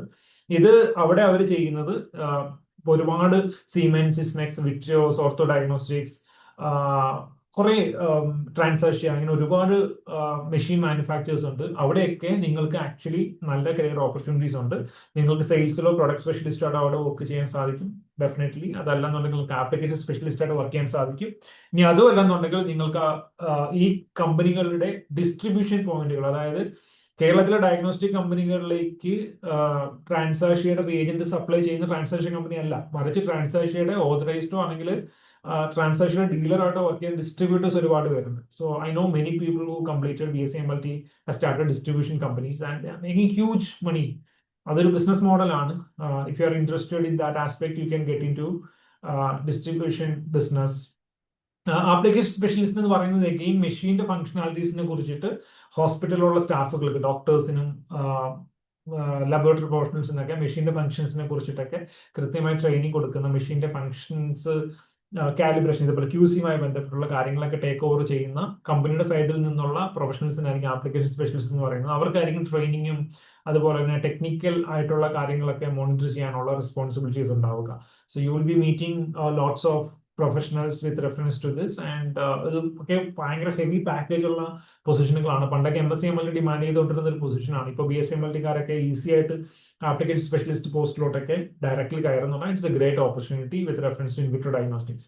ഇനി അടുത്ത രണ്ട് പ്രൊഫഷൻ ഏരിയാസ് എന്ന് പറയുന്നത് ഒന്ന് അക്കാഡമിക് ആണ്. ഒബിയസ്ലി കുറച്ച് പേര് പഠിപ്പിക്കാൻ പോകും, ഫാക്കൽറ്റീസ് ആയിട്ട് പോകും. കുറച്ച് പേര് റിസർച്ച് അസിസ്റ്റന്റ് ആയിട്ട് അക്കാഡമിക് ഇൻസ്റ്റിറ്റ്യൂഷൻസിലെ റിസർച്ച് അസിസ്റ്റന്റ്, ഫോർ എക്സാമ്പിൾ ഇപ്പോൾ ശ്രീചിത്ര ഇൻസ്റ്റിറ്റ്യൂട്ട് ഓഫ് ശ്രീചിത്രയിൽ, ട്രിവാൻഡ്രം ശ്രീചിത്രയിൽ ഇതേപോലെ റിസർച്ച് അസിസ്റ്റന്റ് പോസ്റ്റുകൾ കണ്ടിട്ടുണ്ട്. RCC പോസ്റ്റുകൾ കണ്ടിട്ടുണ്ട്. രാജീവൻ സെന്റർ ഫോർ ബയോടെക്നോളജി പോസ്റ്റുകൾ കണ്ടിട്ടുണ്ട്. അവിടെ റിസർച്ച് ചെയ്യുന്ന പ്രൊഫഷണൽസിനെ സപ്പോർട്ട് ചെയ്യുക, അല്ലെങ്കിൽ അക്കാഡമിക് റിസർച്ച് വർക്കുകളെ സപ്പോർട്ട് ചെയ്യുക എന്നുള്ളതൊക്കെ ആയിരിക്കും റിസർച്ച് അസിസ്റ്റന്റ് പോസ്റ്റുകൾ എന്ന് പറയുന്നത്. അത് കൂടാതെ നിങ്ങൾ ചെയ്യുന്ന മറ്റൊരു കാര്യം എന്ന് പറയുന്നത് BSc MLT എടുത്തു, ഇനി ഞാൻ MSc MLT എടുക്കാൻ പോകും. എന്തിനാന്ന് ചോദിച്ചു കഴിഞ്ഞാൽ പ്രത്യേകിച്ച് അറിയില്ല, BSc MLT കഴിഞ്ഞുകൊണ്ട് MSc MLT എടുക്കുന്നുള്ളതാണ്.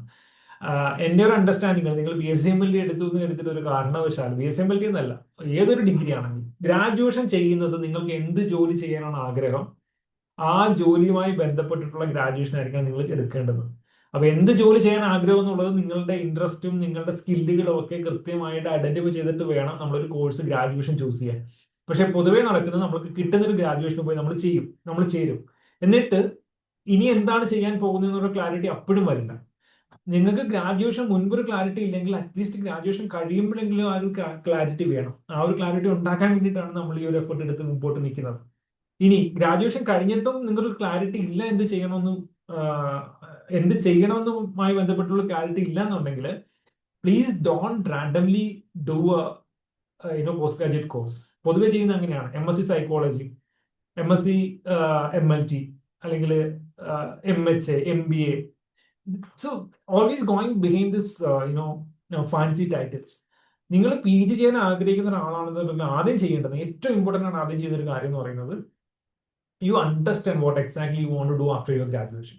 നിങ്ങൾ BSc MLT പഠിച്ച് ലാബ് ടെക്നീഷ്യൻ ആകാൻ ആഗ്രഹമില്ല, then you decide what you want to do. നിങ്ങളൊരു പ്രൊഫഷൻ കണ്ടെത്തുക. ഓക്കെ, ടീച്ചിങ് ആണെന്നുണ്ടെങ്കിൽ what subject you want to teach, അല്ലെങ്കിൽ എവിടെയാണ് പഠിപ്പിക്കേണ്ടത് എന്നുള്ളത് കണ്ടെത്തിയിട്ട് then for that you have to do a PG. ഇപ്പൊ MSc MLT എടുക്കുന്നത് നിങ്ങൾ ടീച്ചിങ് ഫാക്കൽറ്റി ആകാൻ ആഗ്രഹമുള്ളവരാണെന്നുണ്ടെങ്കിൽ it's well and good.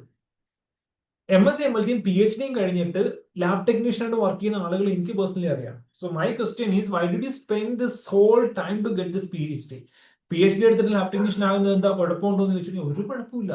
PhD എടുത്താൽ നിങ്ങൾക്ക് എന്ത് ജോലി ചെയ്യാം. അതുപോലുള്ള ജോലി തന്നെയാണ് PhD പറയുന്ന ലാബ് ടെക്നീഷ്യൻ എന്ന് പറയുന്നത്. ലാബ് ടെക്നീഷ്യൻ ആകാനാണെന്നുണ്ടെങ്കിൽ PhDയുടെ ആവശ്യമില്ലെന്ന് മാത്രമേ പറഞ്ഞിട്ടുള്ളൂ. അതിന് ഡിപ്ലോമയോ അല്ലെങ്കിൽ BSc is more than enough.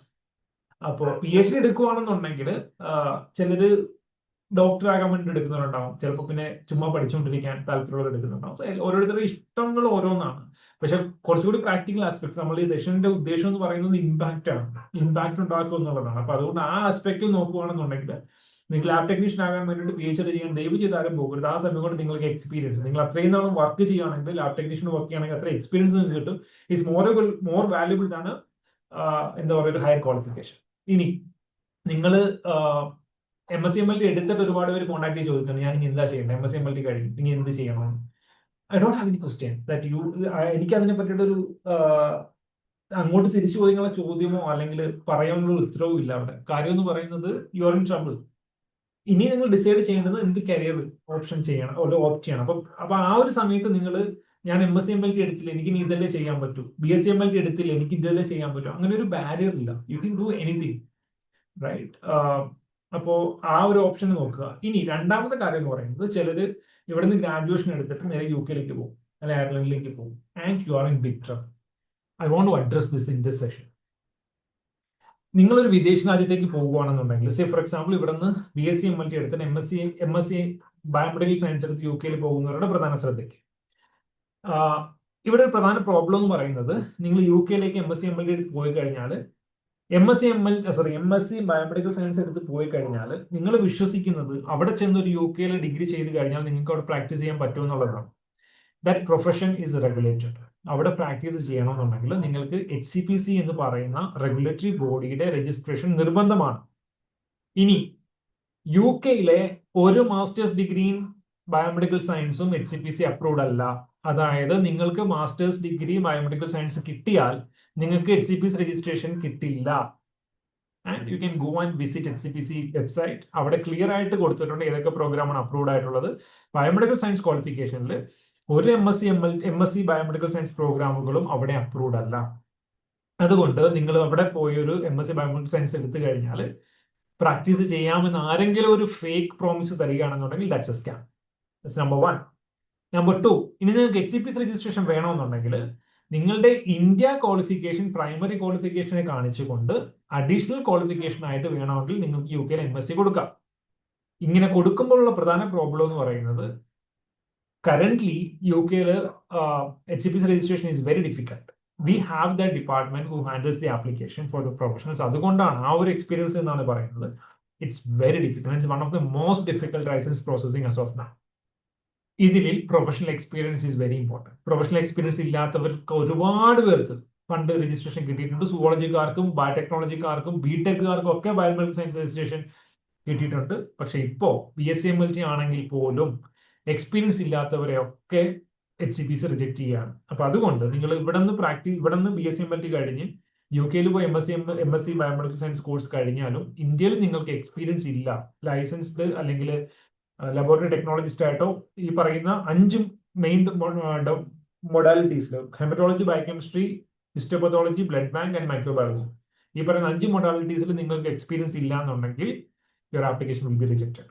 So നിങ്ങൾ ഏത് കൺട്രി എടുത്താൽ, ഞാൻ UK കാര്യം മാത്രം പറയല്ല, ഏതൊരു കൺട്രി എടുക്കുകയാണെന്നുണ്ടെങ്കിലും നിങ്ങൾ ഹയർ എഡ്യൂക്കേഷന് പോകുന്നത് നിങ്ങളുടെ ഡൊമൈനിലാണെന്നുണ്ടെങ്കിലും നിങ്ങൾ ചൂസ് ചെയ്യുന്ന കോഴ്സിന് അവിടുത്തെ പ്രൊഫഷണൽ റെഗുലേറ്ററുടെ അപ്രൂവൽ ഉണ്ടെന്ന് ഉറപ്പുവരുത്തുക.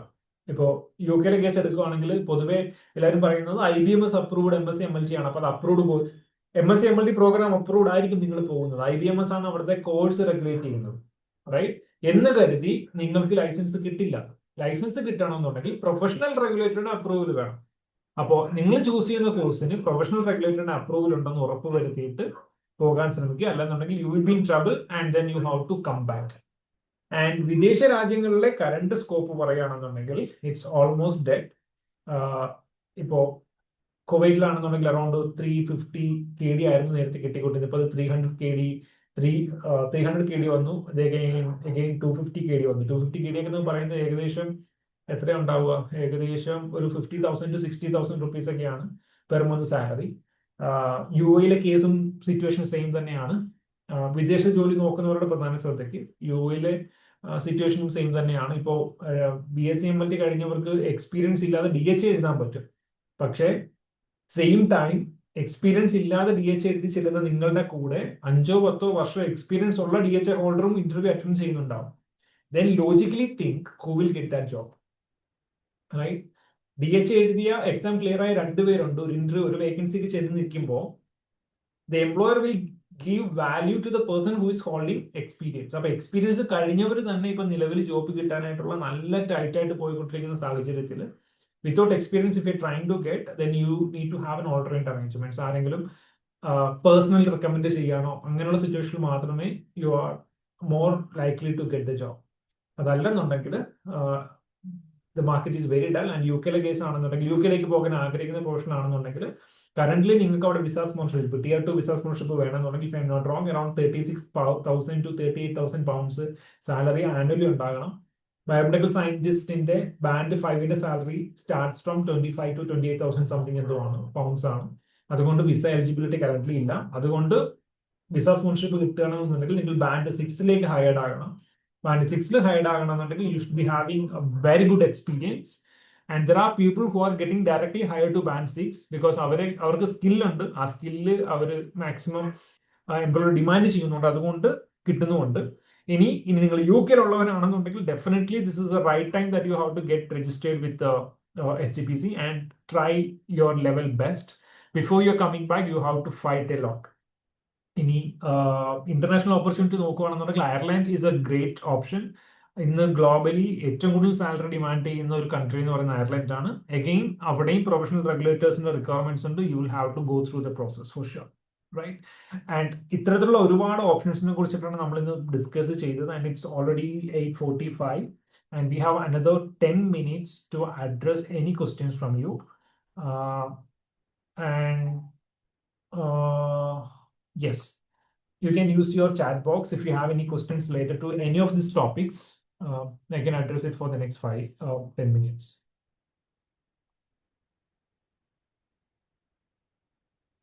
Okay, after having this session, you tell me in the chat box which profession may be suitable for you.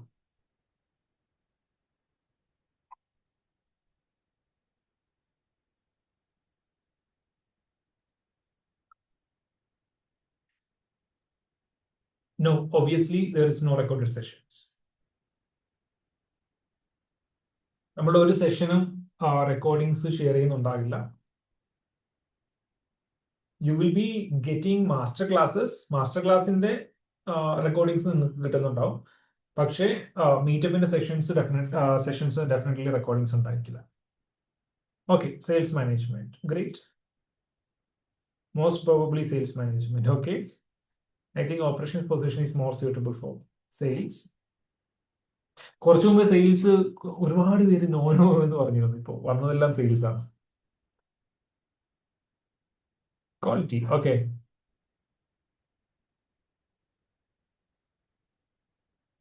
Want to know more about non-clinical jobs, and that is what we discussed. Okay, ഇതിന് ഈ ഓരോ sessions ഓരോ ഡൊമൈൻ്റെയും individual sessions coming മീറ്റപ്സിലുണ്ടാവും.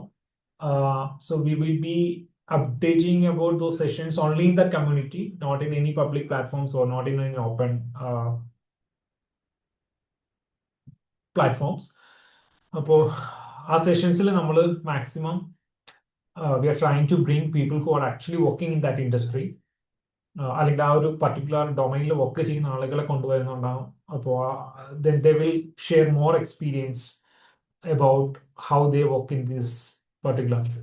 എൻ്റെ കരിയറിൽ ഞാൻ first clinical ജോബാണ് ചെയ്തത്. Lab technologist ആയിട്ട് സ്റ്റാർട്ട് ചെയ്തു. It was lab technologist in 2014. As I said, my salary was 13,000. Then after 9 months I moved to quality assurance. അവിടെ നിന്ന് ഹോസ്പിറ്റൽ ഓപ്പറേഷൻസിലേക്ക് മൂവ് ചെയ്തു in Qatar.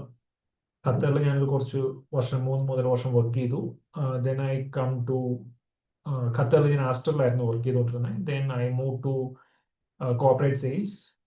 There we were handling mergers and acquisition for corporate hospitals. അപ്പോളോയിലായിരുന്നു work ചെയ്തത്. അപ്പോളോ ഹോസ്പിറ്റൽസിന്റെ ഡയഗ്നോസ്റ്റിക്സിൽ hospital ലാബുകൾ acquire ചെയ്യുന്ന ഒരു പ്രൊജക്റ്റിലായിരുന്നു വർക്ക് ചെയ്തുകൊണ്ടിരുന്നത്. I was taking over Tamil Nadu and Kerala altogether. Then I moved to biotechnology company. I was heading their diagnostic products and services division. Then I moved to a clinical genomics company. There I was heading their business for clinical genomics business. I worked there for a couple of years and then I quit. I started my own entrepreneurship. I wanted to explore my own interest. So, what I told you that I explore all these areas, like be it product or quality or sales or operations. പക്ഷേ we are trying to bring people who are currently, spend at least 5 to 10 years in one specific domain, and they've grown in their profession, probably better than me. There are many people. ഞാൻ കുറച്ച് ഉദാഹരണങ്ങൾ തരാം. അജിലസ് എന്ന് പറഞ്ഞൊരു group ഉണ്ട്, diagnostic group ഉണ്ട്. ഇന്ത്യയിലെ one of the largest diagnostic കമ്പനികളിൽ ഒന്നാണ്. ഡയഗ്നോസ്റ്റിക്കിന്റെ മാനേജർ, അജിലസിന്റെ managing director cum CEO doctor K Anand. He is BSc graduate from JIPMER in 1992. തൈറോകെയറിന്റെ തൈറോകെയർ നിങ്ങൾക്ക് അറിയാമല്ലോ. തൈറോകെയറിന്റെ chief commercial officer, equivalent to the head of business, who is heading the entire business of around 3,000, 4,000 crores a year. Thyrocare CCO, Chief Commercial Officer, is Mr. Richideep Panwar.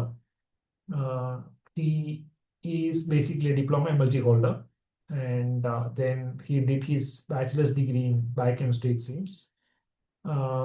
And then, if I'm not wrong, Siemens in the country head is the head of India. He is an MSc MLT graduate. So there are many professionals out there from the BSc MLT background. I'm not a psycho just to give some random, rubbish information. There are evidences. MLT കാര് പൊളിയാണ്. We have to understand the value of this course. That's it.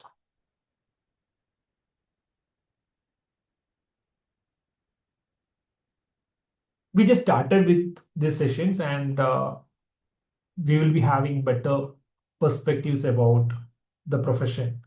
Okay, so I think that's all from my end, and thank you so much for joining this session. And before you leave, let me know your feedback. How was the session?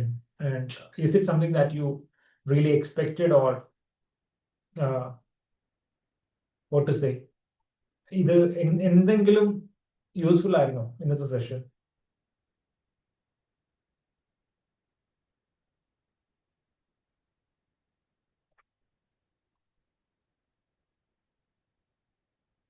Everyone left? Okay.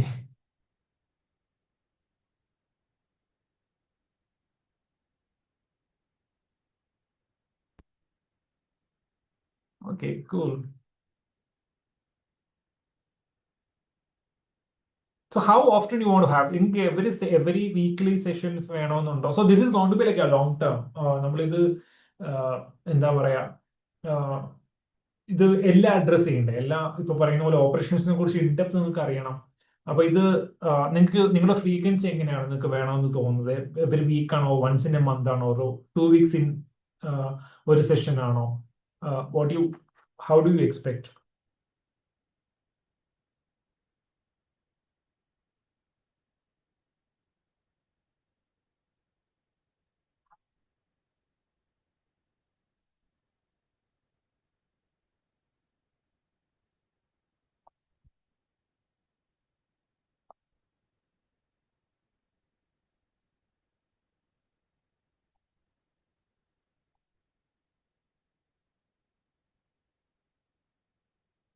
ഇതൊരു class അല്ല. This is going to be like what to say, interactive sessions ആണ്. അതാണ് this is called a meetup.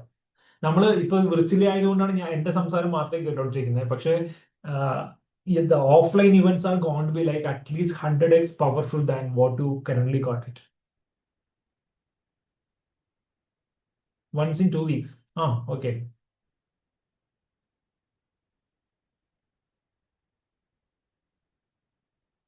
Once in a month, once in 2 weeks. So once in 2 weeks ആണ് everyone is recommending.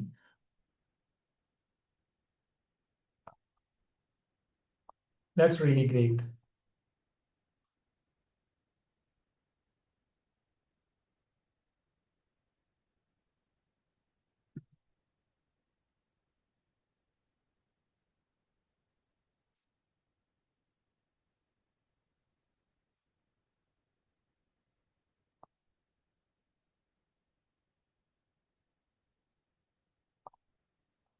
Okay, great.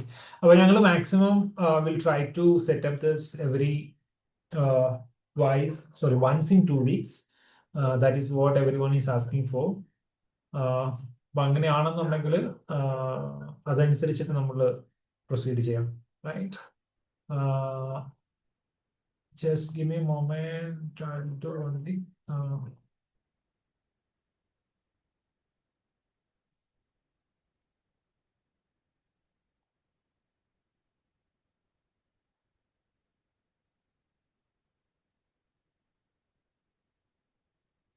So anyone wants to talk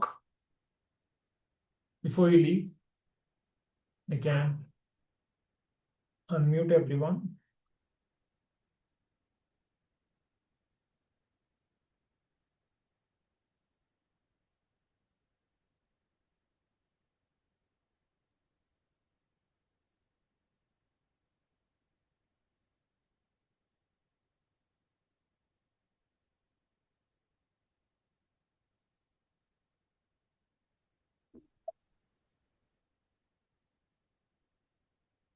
Anyone wants to talk by any chance before we wind up?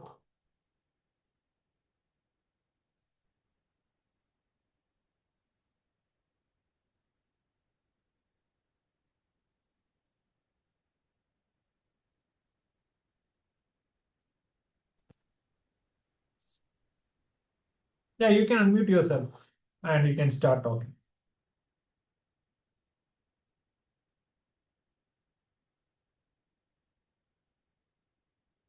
Someone has raised your hands.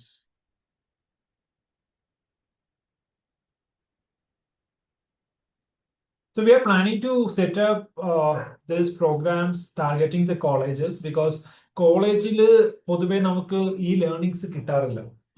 അപ്പോ ഞാൻ പണ്ട് കോളേജിലൊക്കെ sessions എടുക്കാൻ പോകുമായിരുന്നു. അപ്പൊ ഇത് stop ചെയ്തതിന്റെ പ്രധാന കാരണം എന്ന് പറയുന്നത് നമുക്കൊരു 30 minutes 1 hour once in a while ഒരു സ്റ്റുഡന്റിനെ മീറ്റ് ചെയ്യുക അല്ലെങ്കിൽ ഒരു ബാച്ചിൽ മീറ്റ് ചെയ്തിട്ട് അവരെ പോയി കണ്ട് സംസാരിച്ചിട്ടൊന്നും നമുക്കൊന്നും ചെയ്യാൻ പറ്റില്ല, റൈറ്റ്? 30 മിനിറ്റിലേക്കൊക്കെ നമ്മൾ പോയി സംസാരിച്ച് അല്ലെങ്കിൽ 1 hour പോയി സംസാരിച്ചു കഴിഞ്ഞാൽ അവർക്ക് ഭയങ്കര അഡ്രിനാലിൻ റഷ് വരും. അടിപൊളി, ഞാൻ ഇന്ന് നാളെ പൊളിക്കണൊക്കെ പറഞ്ഞിട്ട് ഇരുന്നിട്ട് ഉറക്കം വേണ്ടിയിട്ട് പിറ്റേ ദിവസം കോളേജ് വരുമ്പോഴത്തേക്ക് വീണ്ടും അടുത്ത 3-4 വർഷം ഇത് തന്നെയായിരിക്കും അവസ്ഥ. അപ്പോ they are going through the reality. So we tried to do something with the colleges, but the responses were very bad. But some colleges are shown real interest. അപ്പൊ അവർക്ക് എന്തെങ്കിലും ചെയ്യണം എന്നുള്ളൊരു പരിപാടി കോളേജസിൽ പൊതുവെ വരുന്നുണ്ട്. So we R starting this college visit from this coming February 2nd week. അപ്പോൾ കുറച്ച് കോളേജസ് നമ്മൾ വിസിറ്റ് ചെയ്യുന്നുണ്ട്. ആൻഡ് ആഫ്റ്റർ ദാറ്റ് നമ്മൾ ഇത് മറ്റുള്ള കോളേജുകളിലേക്കും സ്റ്റുഡൻസിനെ മീറ്റ് ചെയ്യുന്നത്, അറ്റ്ലീസ്റ്റ് ഫൈനൽ ഇയർ സ്റ്റുഡൻസിനെ ഫിസിക്കലി മീറ്റ് ചെയ്യാനുള്ള ഒരു പരിപാടി നോക്കുന്നുണ്ട്. അപ്പൊ അങ്ങനെയാണെന്നുണ്ടെങ്കിൽ we can do much better things. Okay, so we can wind up the session. Before that, we can take a group photo. You can unmute yourself and turn on your video.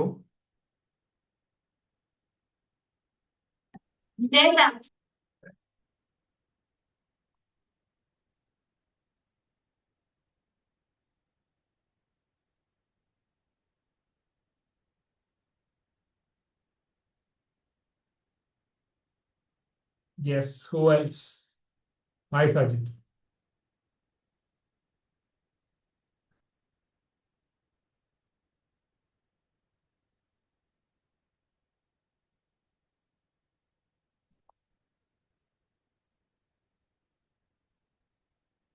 Okay.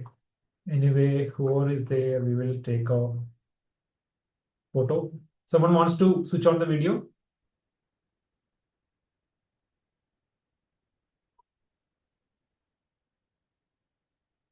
Okay.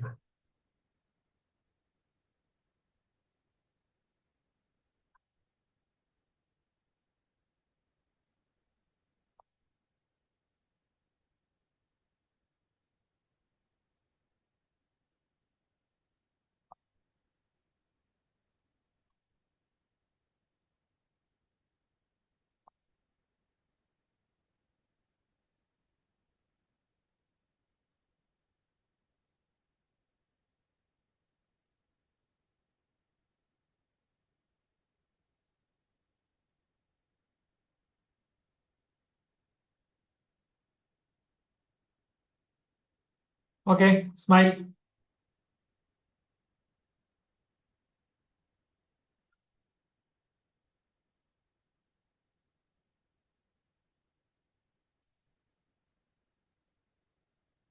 Okay, then thank you so much and a great evening for everyone. And we will keep you informed about further sessions very soon in the group.